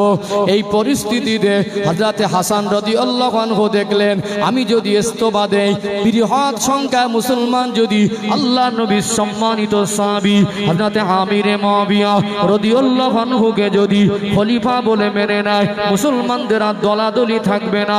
6 মাসের মতো তিনি খেলাফতের দায়ভার নিয়েছিলেন। 6 মাসের পরে তিনি কিছু কিছু শর্ত সাপেক্ষ নিজে থেকে খেলাফত পদের ইস্তফা দিলেন, যাতে মুসলমানদের ঐক্যটা বজায় থাকে। উসমান রাদিয়াল্লাহু আনহুর পরে আলী হুজুরের খেলাফত শাসন আমলের সময়কাল হলো 4 বছর 8 মাস। আর আলী রাদিয়াল্লাহু আনহু শহীদ হওয়ার পরে হাসান রাদিয়াল্লাহু আনহুর খেলাফত শাসনের সময় হলো মাত্র 6 মাস। কত মাস? মাত্র 6 মাস। এই হিসাবটা আপনাদের একটু বুঝিয়ে দেই। আবু বকর রাদিয়াল্লাহু আনহুর খেলাফত শাসন আমলের সময়কাল 2 বছর 3 মাস। ওমর রাদিয়াল্লাহু আনহু 10.5 বছর, 10 বছর 6 মাস, 10 2 12 বছর, 6 আর 3 9 মাস। হযরত উসমান রাদিয়াল্লাহু আনহু 12 বছর, 24 বছর 9 মাস। আলী হুজুরের 4 বছর 8 মাস, 24 আর 4 28, আর 9 আর 8 17। তাহলে 17 থেকে 12 থেকে 17 থেকে 12 বাদ দিলে থাকে কত? 5 মাস। তাহলে 28 29 বছর 5 মাস, 30 বছরের মতো এভারেজ 4 খলিফা হযরত হাসান রাদিয়াল্লাহু আনহু খেলাফত শাসন আমল। এরপরে একা 20 বছর শান্তির সঙ্গে নিষ্ঠার সঙ্গে হযরত আমিরে মুআবিয়া রাদিয়াল্লাহু আনহু তিনি রাষ্ট্র পরিচালনা করেছেন। একা 20 বছর, 30 20 50। কিন্তু তিনি ইমাম হাসান হোসেন রাদিয়াল্লাহু আনহু সহ কারোর সঙ্গে কোনো রকম খারাপ আচরণ আর বেয়াদবি করতেন না। হাসান রাদিয়াল্লাহু আনহু তিনি দেশের স্বার্থে, জনগণের স্বার্থে, মানুষের যাতে শান্তি বজায় থাকে, ঐক্যবদ্ধ থাকে, 6 মাসের মাথায় তিনি ইস্তফা দিয়ে নিজে পদ খারিজ করলেন। যে না, মানুষ আমিরে মুআবিয়া হুজুরকে যদি মেনেও মুসলমান যদি এক ছাতার নিচে আসে, এই যে জঙ্গে জামাল, জঙ্গে সিফফিন, উসমান রাদিয়াল্লাহু শাহাদাত, আলী রাদিয়াল্লাহু শাহাদাত, এই কঠিন পরিস্থিতির ভিতর থেকে মুসলমানরা এক প্ল্যাটফর্মে আসতে পারছে না। চরম পরিস্থিতি মুনাফিকরা তৈরি করে রেখেছে। যদি আমার ইস্তফার ফলে মুসলমানরা এক বাক্যে আমিরে মুআবিয়া হুজুরকে খলিফা বলে মানে, তিনি যদি আবার শান্তি ফিরিয়ে আনতে পারেন, সেটাও যে দেশের জন্য, মানুষের জন্য কল্যাণ হবে কি হবে না? কল্যাণ হবে। এই জন্য আমিরে মুআবিয়া রাদিয়াল্লাহু আনহু তিনি হায়াতে ছিলেন, তিনি বারবার তার ছেলে এজিদকে বলতেন যে খবরদার, আমার ভয় হয় আমার মরণের পরে মানুষ কিন্তু তোমাকে খলিফা বলে মানবে না। মানতে যদি হয় তাহলে জান্নাতি যুবকদের সরদার হাসান তো হোসেনকে মানবে। যেহেতু একটা সময় 6 মাসের মতো তিনি খলিফা হয়েছিলেন, তাহলে মানতে যদি আমার ওফাতের পরে তোমাকে খলিফা বলে মানবে না। এই যে পথের একটা কাটা হয়ে দাঁড়ালো, আব্বা মরে যাবার পরে এজিদ যে খলিফা হওয়ার স্বপ্ন দেখছিল, তাহলে যখন বুঝতে পারছে আব্বার ওফাতের পরে আমাকে মানুষ মানবে না, মানলে ইমাম হাসান হুজুরকে মানবে, তাহলে ওনাকে সরিয়ে দিতে হবে। চক্রান্ত করে তার নিজের বিবি জাদাকে মাধ্যম করে বিষ পান করিয়ে, একাধিকবার বিষ পান করিয়ে হাসান হুজুরকে শহীদ করে দেওয়া হলো। তাহলে পথের কাঁটাটা কিছুটা পরিষ্কার হলো কি হলো না? একটা সময় আমিরে মুআবিয়া রাদিয়াল্লাহু আনহু বলতেন, ছেলেকে ডেকে বলতেন, আমি যেহেতু খেলাফতের মসনদে আমি 20 বছর শান্তির সঙ্গে মুসলমানের যে অশান্ত হয়েছিল, অনেকটা শান্তি ফিরিয়ে এনেছি। মুনাফিকরা চক্রান্ত করছিল, সেটা আমি অনেকটা সামাল দিয়েছি। কিছু মানুষ হয়তো বলবে তুমি খলিফা হও, তুমি হয়তো খলিফা হওয়ার স্বপ্ন দেখছো, খবরদার যেন আওলাদে রসুলের সামনে কোনো রকম বেয়াদবি না হয়। সম্মানিত ভাইরা, তো 60 হিজরিতে হযরতে আমিরে মুআবিয়া রাদিয়াল্লাহু আনহুর ওফাত হলো। আমি এবারে কারবালার ঘটনা আনবো। এই পিছন থেকে বলে আসার উদ্দেশ্য হলো, সংক্ষিপ্ত আকারে এক একজন খলিফার খেলাফতের সময় শাসন আমলের বিস্তারিত বর্ণনা করা 2 ঘন্টায় তো সম্ভব নয়। আমি সংক্ষিপ্ত আকারে একটা ধারণা তৈরি করে দেওয়ার চেষ্টা করেছি। কেন কারবালার মতো পরিস্থিতি হলো, কোন সিচুয়েশনের মধ্যে থেকে কারবালার পরিস্থিতি তৈরি হলো, এটা মোটামুটি সহজ যাতে বুঝে আসে, এই জন্য আমি মানুষকে বোঝানোর উদ্দেশ্যে কিছু কথা বলেছি। বুঝতে পেরেছেন তো? একটু দরুদ শরীফ পড়ে নেবো, তাকবীর দিয়ে নেবো, ইনশাআল্লাহ আমি কারবালার ঘটনা আসবো ইনশাআল্লাহ। আলোচনা বুঝতে পারছেন তো? এই কথাগুলো কিন্তু বোঝা জিনিস। এই যে ক্যাটাগরির ওয়াজ হচ্ছে, এগুলো বোঝা জিনিস, বুঝে নেওয়া জিনিস। কথা কি বুঝতে পারছেন? একটু তাকবীর দেন তো, নারে তাকবীর। মাশাআল্লাহ, ফলতি গ্রামের মানুষ আলহামদুলিল্লাহ, আরেকটু আবেগ দিয়ে প্রাণ ভরে আওয়াজ দেন, নারে তাকবীর। ফলতি গ্রামবাসী বিন্দু, সিলসিলায়ে হক মুজাদ্দিদে জামান আহলে সুন্নাত ওয়াল জামাআহ, নারে তাকবীর, নারে তাকবীর। একবার দরুদ শরীফ, আল্লাহুম্মা সাল্লি আলা।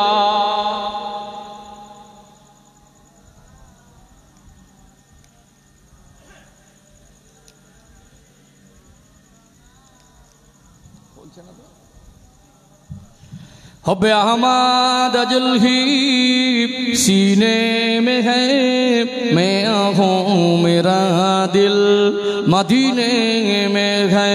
फूल तो फूल काटूं क्या हुस्न है, लुत्फ़े जन्नत से बढ़कर मदीने में है। अल्लाहुम्मा सल्ले अला।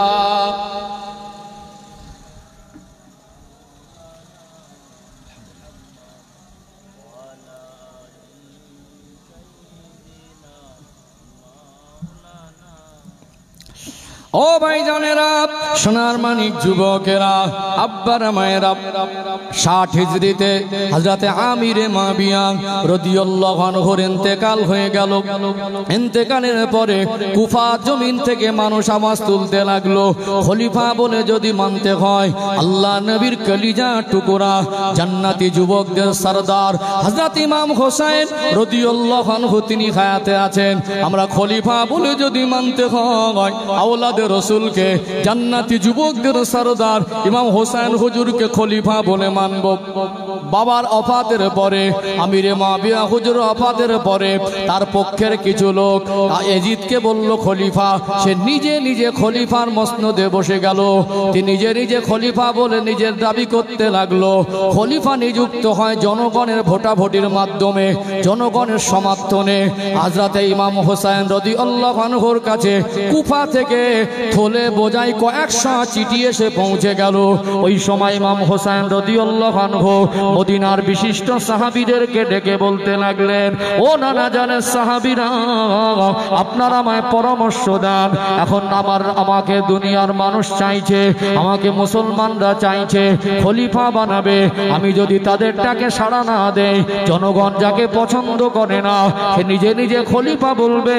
জনগণের সমর্থনে যে নেতা নির্বাচন, এই গণতন্ত্র জিনিসটা শেষ হয়ে যাবে।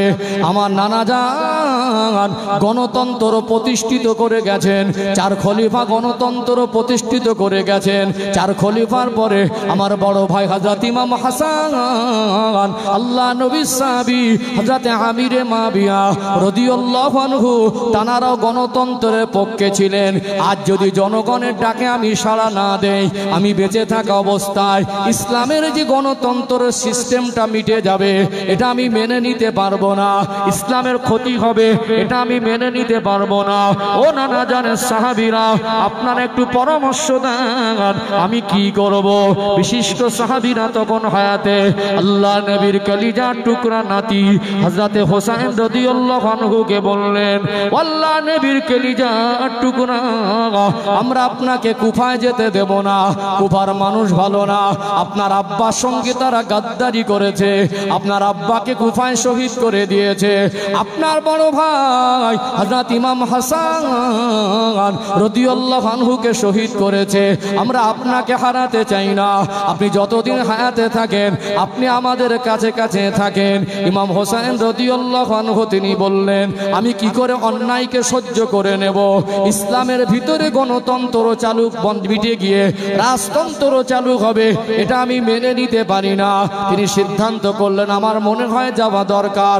কিছু কিছু সাহাবী বললেন, আপনি ডাইরেক্ট যাবেন না, আপনার পক্ষ থেকে একজন প্রতিনিধিকে কুফায় পাঠান, ওখানকার পরিস্থিতি বুঝে আপনাকে চিঠি লিখবে, তারপরে যাবে। ইমাম হোসেন রাদিয়াল্লাহু আনহুর চাচাতো ভাই হযরত মুসলিম বিন আকিলকে পাঠিয়ে দেওয়া হলো কুফায়। কুফার মানুষ ইমাম হোসেন রাদিয়াল্লাহু আনহুর পক্ষ থেকে পাঠানো মুসলিম বিন আকিল হুজুরের হাতে হাত দিয়ে বায়াত হচ্ছে। তারা বলতে লাগলো, ও মুসলিম বিন আকিল, ইমাম হোসেন হুজুর কোথায়? আওলাদে রসুলকেই খলিফা বলে মানবো। এজিদ খলিফার যোগ্য না, এজিদকে আমরা খলিফা বলে মেনে নিতে পারি না। তিনি ওখানকার পরিবেশ দেখে খুশি হয়ে ইমাম হোসেন হুজুরের কাছে চিঠি লিখলেন, সব কুফাবাসী আপনাকে খলিফা করতে চাইছে, আপনি চলে আসুন। ও ভাইরা বাবাজিরা, এখান থেকে ইমাম হোসেন রাদিয়াল্লাহু আনহু চিঠি পেলেন। যুদ্ধ করার কোনো ইচ্ছা বা পরিস্থিতি ছিল না, যুদ্ধ হবে এটাও তিনি পরিকল্পনাও করেননি। তিনি সঙ্গে তারা পরিবারে ছোট ছোট বাচ্চা, কিছু মহিলা, কিছু নবীর সাহাবাদের নিয়ে 72 জনের মতো কাফেলা নিয়ে মদিনা জমিন থেকে কুফার রাস্তায় রওনা হয়ে গেলেন। এদিক থেকে খবর চলে গেল, সিরিয়ার জমিনে খবর চলে গেল, বর্তমান বাবের মসনদের খেলাফতের জায়গায় এজিদ যখন খবর পেয়ে গেল কুফার মানুষ তানাকে খলিফা বলে মানে না, ইমাম হোসেন হুজুরকে কুফার মানুষ ডাকছে। ইমাম হোসেন হুজুর হুজুর কুফায় চলে আসছে। এজিদ তখন চিন্তা ভাবনা করতে লাগলো, কুফার পরিস্থিতি যদি সামাল দেওয়া না যায়, মানুষ আমাকে খলিফা বলে মানবে না। তদানীন্তন সময়ে কুফার গভর্নর যিনি ছিলেন, নাম হলো আল্লাহ নবীর সাহাবী হযরত নুমান ইবনে বশির রাদিয়াল্লাহু আনহু। তিনি নরম সাহাবী ছিলেন। রাতারাতি কুফার গভর্নরকে চেঞ্জ করে দিয়ে ওবাইদুল্লাহ ইবনে জিয়াদ বদমেজাজি, কঠোর মেজাজি একজন জালেমকে ওই জায়গায় গভর্নর করে পাঠিয়ে দিলেন। অনেকে এজিদ দরদি বেরিয়েছে আজকে দিনে, এজিদকে নির্দোষ প্রমাণ করতে চায়। আমরা আহলে সুন্নাত ওয়াল জামাতের আকীদার মানুষ, আমরা এজিদকে কোনোদিন নির্দোষ বলে, দোষী বলে মানছি, দোষী সাব্যস্ত করছি। আমরা কোনোদিন এজিদকে নির্দোষ মনে করি না। এজিদের অনেক কুকর্ম, তার জীবন থেকে আমাদের কাছে দলিল আছে। ও ভাইয়েরা, বাবাজিরা, রাতারাতি কুফার গভর্নর চেঞ্জ করে দিল, এটা কি এজিদের জঘন্য কাজ নয়? এরকম অনেক জঘন্য কাজ সামনে আসবে। নরম মেজাজি একজন সাহাবী থাকলে ওখানে তো ইমাম হোসেন হুজুরের সামনে বেয়াদবি করা যাবে না। এই জন্য রাতারাতি ওখানকার দায়িত্ব যে নেতৃত্ব দিচ্ছিলেন গভর্নর, সরকারি যে গভর্নর নিযুক্ত হয়, তারাকে চেঞ্জ করে রাতের মধ্যে বলে ওনাকে পরিবর্তন করে। এজিদের হুকুম, নতুন গভর্নর যার নাম হলো ওবাইদুল্লাহ ইবনে জিয়াদ, এসেই হুইপ জারি করলো, আইন জারি করলো, এজিদকে খলিফা বলে মানতে হবে। এজিদের বিরুদ্ধে যে যাবে, অন্য কাউকে খলিফা বলে মানবে, সরকারি আইনের আওতায় তাকে কঠিন ব্যবস্থা দেওয়া হবে। তখন সরকারি আইন কঠিন হয়ে যাবে, মানুষ তখন মানতে বাধ্য হয়ে যায় না। যারাই বলছিল ইমাম হোসেন হুজুরকে ছাড়া খলিফা বলে মানবো না, এখন ওবাইদুল্লাহ ইবনে জিয়াদের জুলুমবাজির কারণে, তারার হুকুমতের কারণে রাতারাতি সব পরিবর্তন হয়ে গেল। 4000-এর মতো মানে লোকজন সে অটোমেটিক তৈরি করে ফেলেছে। কত হাজার? ওবাইদুল্লাহ ইবনে জিয়াদের নেতৃত্বে মুসলিম বিন আকিল হুজুরকে পাঠানো হয়েছিল ইমাম হোসেন হুজুরের পক্ষ থেকে, তাকেও শহীদ করে দেওয়া হলো, তাকেও শহীদ করে দেওয়া হলো। মোটামুটি 1-2 দিনের ব্যবধানে কুফার পরিস্থিতিটাকে পুরো পাল্টে দিল। এটা এজিদের পক্ষ থেকে ওবাইদুল্লাহ ইবনে জিয়াদ যে নতুন গভর্নর নিযুক্ত হয়েছিল, এ পুরো পরিস্থিতি পাল্টে দিল। এক পর্যায়ে মুসলিম বিন আকিল হুজুরকে শহীদ করে দেওয়া হলো। তারপরেও আজকে দিনে দেখবেন ফেসবুকে, ইউটিউবে কিছু এজিদ দরদি লোক বেরিয়েছে। কথা বোঝা যায়নি? ও ভাই জানেরা, সোনার মানিক যুবকেরা, আব্বার মায়েরা, ইমাম হোসেন রাদিয়াল্লাহু আনহুর কাফেলা ইরাকের ওই ফিরাত নদীর তীরে কারবালার দিকে চলে যাচ্ছে। কারবালার কাছাকাছি এই সময় কিছু মানুষ ওই পরিস্থিতি বুঝতে পেরে কুফার মানুষেরা বলতে লাগলো, আপনি হলেন আওলাদে রসুল, আমার রাসূলুল্লাহর কলিজার টুকরাকে দেখে চিনতে পেরে গেছে, আপনি খবরদার যাবেন না। কুফার পরিস্থিতি পাল্টে গেছে। আপনাকে যারা খলিফা বলে মানছিল, তারা সব রাতারাতি পরিবর্তন হয়ে গেছে। আপনার ভাই মুসলিম বিন আকিলকে শহীদ করে দেওয়া হয়েছে। আল্লাহ নবী হুজুর আমার ভবিষ্যৎবাণী করেছিলেন, তার ভবিষ্যৎবাণী সম্পর্কে ইমাম হোসেন হুজুর কিছুটা উপলব্ধি করেছিলেন। তার যেন শাহাদাতের তামান্না তার মনের মধ্যে, তার মনটা বারবার টানছিল। মুসলিম বিন আকিল হুজুরের ভাই ওই সঙ্গে কাফেলার মধ্যে ছিল। বলতে লাগলো, আমার ভাইকে শহীদ করা হয়েছে। ইমাম হোসেন হুজুরকে বলছেন, আপনি যদি মদিনায় ফিরে যান, আমার ভাই শহীদ হয়েছে, আমি ফিরে যাব না, আমার ভাইয়ের কাছে যাব। একটা সময় সিদ্ধান্ত নিলেন, কাফেলা থামানো যাবে না, যা হবে দেখা যাবে, আমরা সামনের দিকে যাই, পরিস্থিতি কি হয় দেখা যাক। রাত হয়ে গেল। ও ভাইরা, বাবাজিরা, ইমাম হোসেন রাদিয়াল্লাহু আনহু চিন্তার মধ্যে পড়ে গেলেন। যেহেতু দুঃসংবাদ পেয়ে গেলেন, কুফার পরিস্থিতি পরিবর্তন হয়ে গেল, তিনি ভাবতে লাগলেন কোথায় তাবু ফেলা যায়। ঘুরে ঘুরে একটা জায়গায় জিজ্ঞাসা করা হলো, এটা কোন জায়গা? পাশ থেকে কিছু মানুষ বলল, এই জায়গাটার নাম হলো কারবালা। হাত দিয়ে ওই জমিনের মাটিটা হাতে ওঠালেন, নাকের ধারে পেলেন। তিনি বুঝতে পেরে গেলেন, এই মাটি থেকে যেন আমি ইমাম হোসেন শাহাদাতের খুশবু অনুভব করছি। তিনি বুঝতে পেরে গেলেন এটাই সেই কারবালা। সাথী সঙ্গীদের বলতে লাগলেন, এখানেই তাবু ফেলে দাও, এখানেই তাবু ফেলে এখানেই আশ্রয় নাও। ওই ফুরাত নদীর তীরে ইরাকের জমিনে ওই যে জায়গাটা হলো কারবালা নামক জায়গা, ওখানে তাবু ফেলা হলো। মুহররম মাসের 9 তারিখ, ওটা ছিল বৃহস্পতিবার। মুহররম মাসের 9 তারিখ, ওটা ছিল 61 হিজরি। সকাল হয়ে গেল। ওবাইদুল্লাহ ইবনে জিয়াদের নেতৃত্বে 12,000-এর মতো মতো সৈন্য নিয়ে এই 70 জনের কাফেলাকে গোল করে ঘিরে বন্দি করে দেওয়া হলো। ওবাইদুল্লাহ ইবনে জিয়াদের নেতৃত্বে আওয়াজ দিতে লাগলো, আপনাকে এখান থেকে কোথাও যেতে দেওয়া হবে না, এখানে দাঁড়িয়ে আপনাকে এজিদকে খলিফা বলে সমর্থন করতে হবে। বলুন তো, ক্ষমতার বলে গায়ের জোরে একজন ইমানদারের ইমানটা কি কেনা যায়? ইনি তো আওলাদে রাসূল।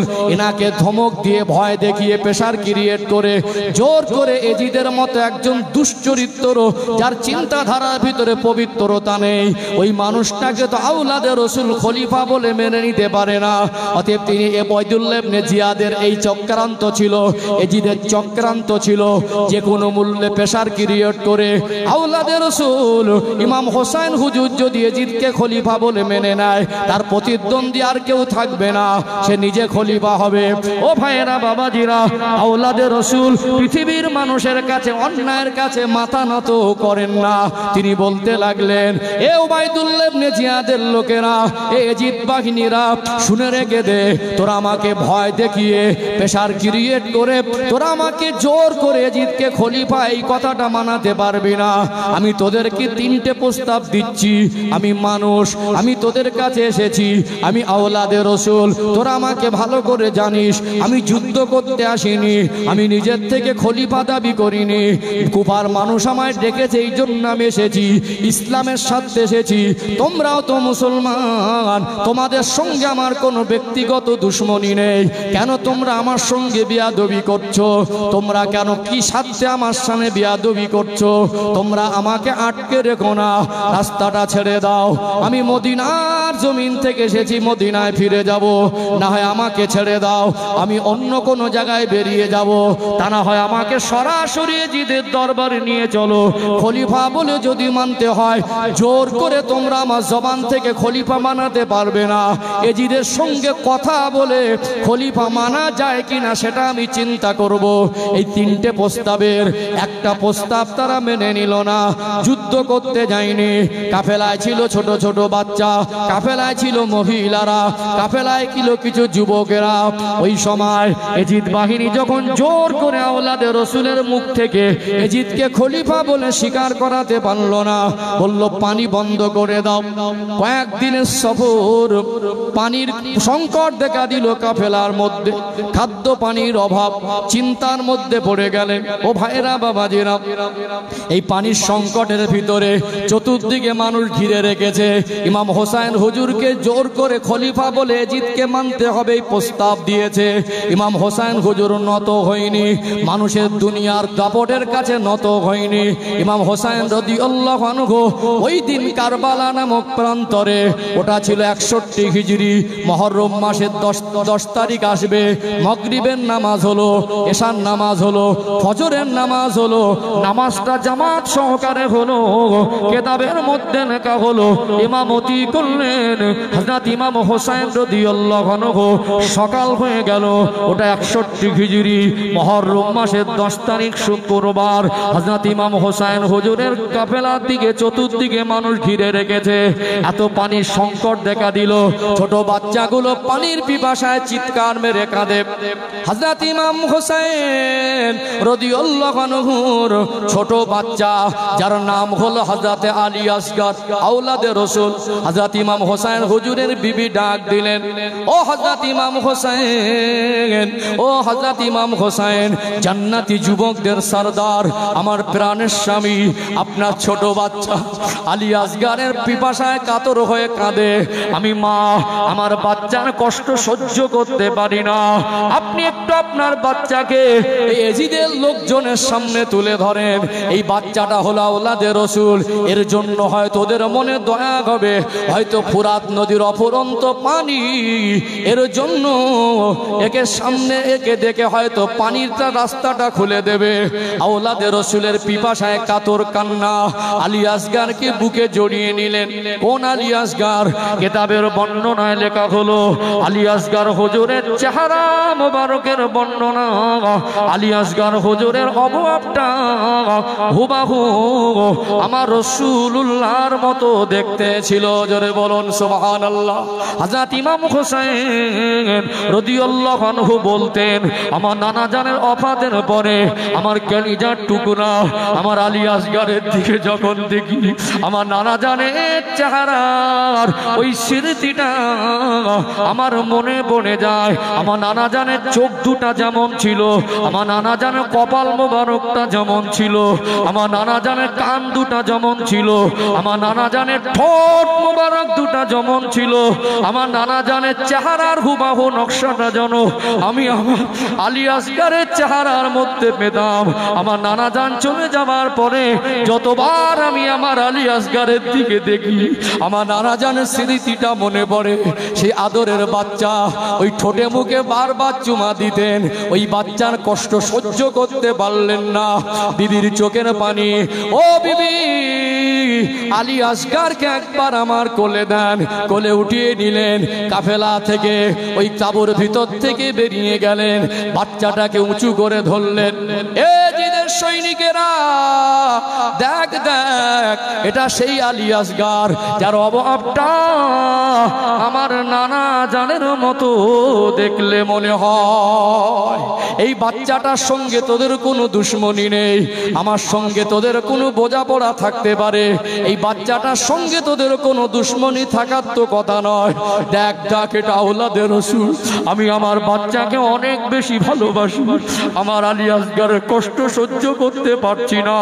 এই ফুরাত নদীর অফুরন্ত পানি, একটুখানি তোরা রাস্তা ছেড়ে দে, আমার নানা জানকে আমার আল্লাহ দয়াময় হাউজে কাউসারের পানি এনায়েত করেছে। হাসরের ময়দানে হাসরবাসী পানি পানি পানি পানি করে পেরেশান হবে। আমার নানা জান নিজে হাতে করে তার উম্মাত উম্মাতি দিগকে পানি পান করাবে। আজ তোরা যদি আওলাদে রাসূল আমার ছোট বাচ্চা আলী আসগারের জন্য ওই ফুরাত নদীর অফুরন্ত পানিটা একটু ছেড়ে দিস, আমি নানা জানের হাত থেকে হাসরের ময়দানে তোদেরকে হাউজে কাউসারের পানি পান করাবো। এই সময় ইমাম হোসেন হুজুর মনে করেছিলেন পানির রাস্তা খুলে দেবে, এমন সময় নিষ্ঠুর পাষাণদের ভিতর থেকে তীরের আঘাত এসে, একটা তীর এসে আওলাদে রাসূল ছোট বাচ্চা যার অবয়বটা আমার রাসূলুল্লাহর মতো সিনার ভিতরে গেঁথে উপর দিক থেকে বেরিয়ে গেল। আওলাদে রাসূলের রক্তে হযরত ইমাম হোসেন হুজুরের দুটা হাত রক্তে লাল হয়ে গেল। আলী আসগার হুজুরকে বুকে জড়িয়ে ধরলেন, পরনা তহবান মোবারক, পরনা জুব্বা পিরহান মোবারকটা ওটা লাল হয়ে গেল। তিনি বুকে জড়িয়ে ধরলেন, ওই বাচ্চাটাকে বুকে জড়িয়ে ধরে এমন ভাবে চোখ থেকে পানি ঝরে নির্বাক হয়ে গেলেন। আহারে নিষ্ঠুর, তোরা বেয়াদবি করিস আওলাদে রাসূলের সঙ্গে, বল বল আমার আলী আসগারের কি অপরাধ ছিল? আমার আলী আসগারকে তোর এইভাবে মেরে দিলি। এ জিদ বাহিনীরা, এ ওবাইদুল্লাহ ইবনে জিয়াদের নেতৃত্বের মানুষেরা, তোরা এত নিষ্ঠুর আমি জানতাম না। তোরা যদি আমার বাচ্চাকে, আমার আলী আসগারকে এইভাবে শহীদ করে দিবি জানতাম, আমি আমার বাচ্চাকে তুলে ধরতাম না। বুকে জড়িয়ে ধরলেন, চোখ ভরা পানি, নির্বাক হয়ে গেলেন, কাঁদতে কাঁদতে তাঁবুর মধ্যে ঢুকে গেলেন। বিবিকে ডাক দিয়ে বললেন, ও বিবি, তোমার আলী আসগারের নসিবে দুনিয়ার কোনো পানি হয়নি, আমার আল্লাহ আলী আসগারকে শাহাদাতের পানি পান করিয়ে দিয়েছেন। ছোট বাচ্চার রক্ত দেখে, তীরের আঘাত দেখে গোটা কাফেলার মধ্যে কান্নার রোল উঠে গেল। যারা সাথী সঙ্গী ছিলেন আমাদের সামনে আওলাদে রাসূলের এমন শাহাদাত, আমরা কি করে চুপ করে থাকবো? আজ যদি মুখ বুজে সহ্য করি, বিচারের ময়দানে আমি রাসূলুল্লাহর সামনে গিয়ে কি মুখ দেখাবো? আওলাদে রাসূলের উপরে এরকম আঘাত সহ্য করা যাবে না। মরতে যদি হয়, শহীদ যদি হতে হয়, আওলাদে রাসূলের জন্য শহীদ হব। তাবু থেকে বের হয়, তীরের বর্ষণ শুরু হয়, তাবু থেকে বের হয়, তীরের বর্ষণ শুরু হয়। চতুর্দিকে তাবু, চতুর্দিকে একজন পুরুষ পুরুষ মানুষ ছিলেন কাফেলায়। ওই ৭২ জনের কাফেলার মধ্যে শহীদ হয়ে যেতে লাগলেন। চতুর্দিকে রক্তাক্ত শহীদানের লাশ। ইমাম হোসেন হুজুর দেখছেন, যে বেরিয়ে যায় তার উপরে আঘাত আসে। ইমাম হোসেন হুজুর দেখলেন কাফেলায় ৭২ 72 জনের মধ্যে আর মাত্র কয়েকজন অবশিষ্ট, এর মধ্যে শিশু বাচ্চা, এর মধ্যে মহিলারা আছে। চিন্তায় পড়ে গেলেন কি করা যায়। শেষবেশ সিদ্ধান্ত নিলেন নানা জানের অতএব আল্লাহ নবীর সবুজ পাগড়ি মোবারকটা নিজে মাথায় বেঁধে নিলেন, আব্বা জুলফিকার নামক তলোয়ারটা হাতে নিলেন, ঘোড়ার পিঠে সওয়ার হয়ে গেলেন। এবারে তাবু থেকে বেরিয়ে আওলাদে রসুল বীর যোদ্ধার মতো 12,000-এর মতো সৈন্য ঘিরে রেখেছে, তাদের সামনে বয়ান দিতে লাগলেন। এ জিত বাহিনীরা, তোরা তো নিষ্ঠুর, বল বল আমি তোদের কি ক্ষতি করেছি? আমার দ্বারা কি ইসলাম বিরোধী কোনো কাজ পেয়েছি? আমি তোদের 3টে প্রস্তাব দিলাম, একটাও তোরা মানিসনি, তবে তোরা আজকে বিয়াদবি করছিস। তোরা কি জানিস না আমি কোন ইমাম হোসেন?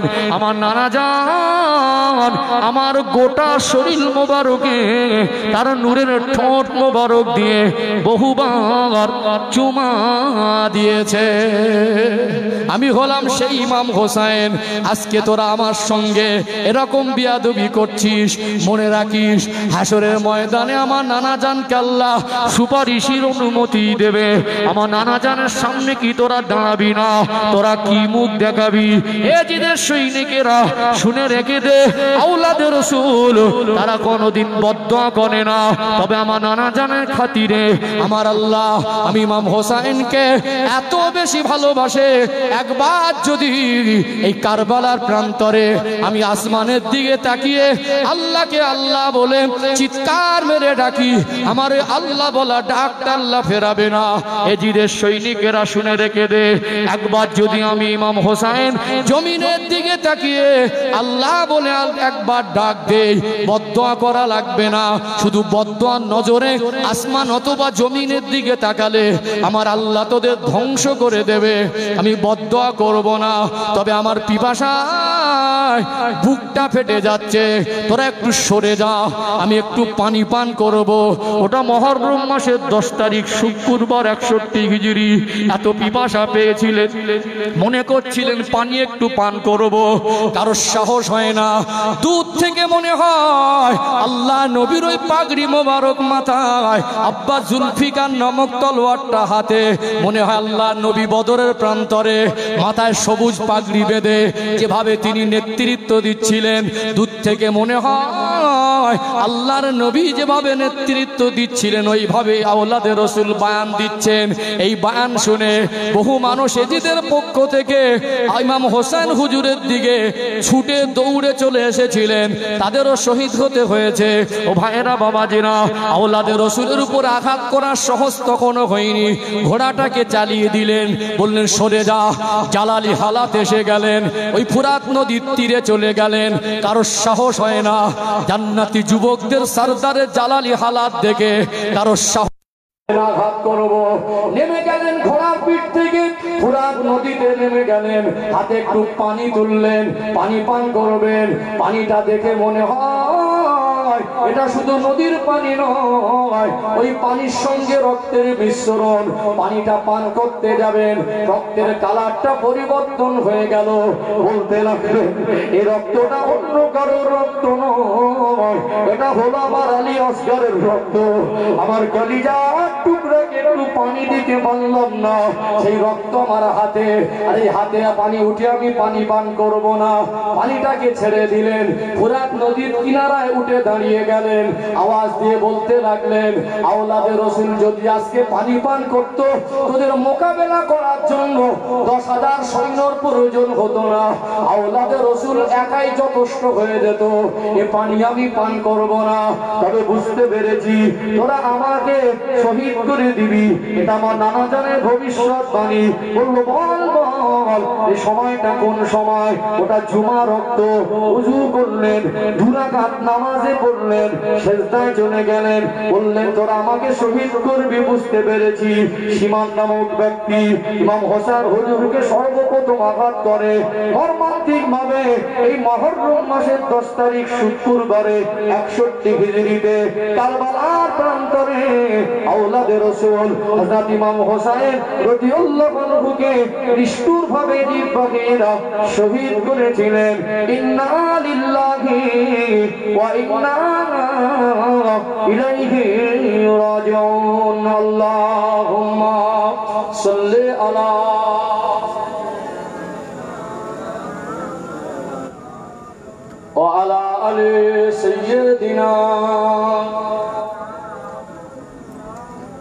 আল্লাহুম্মা সাল্লি আলা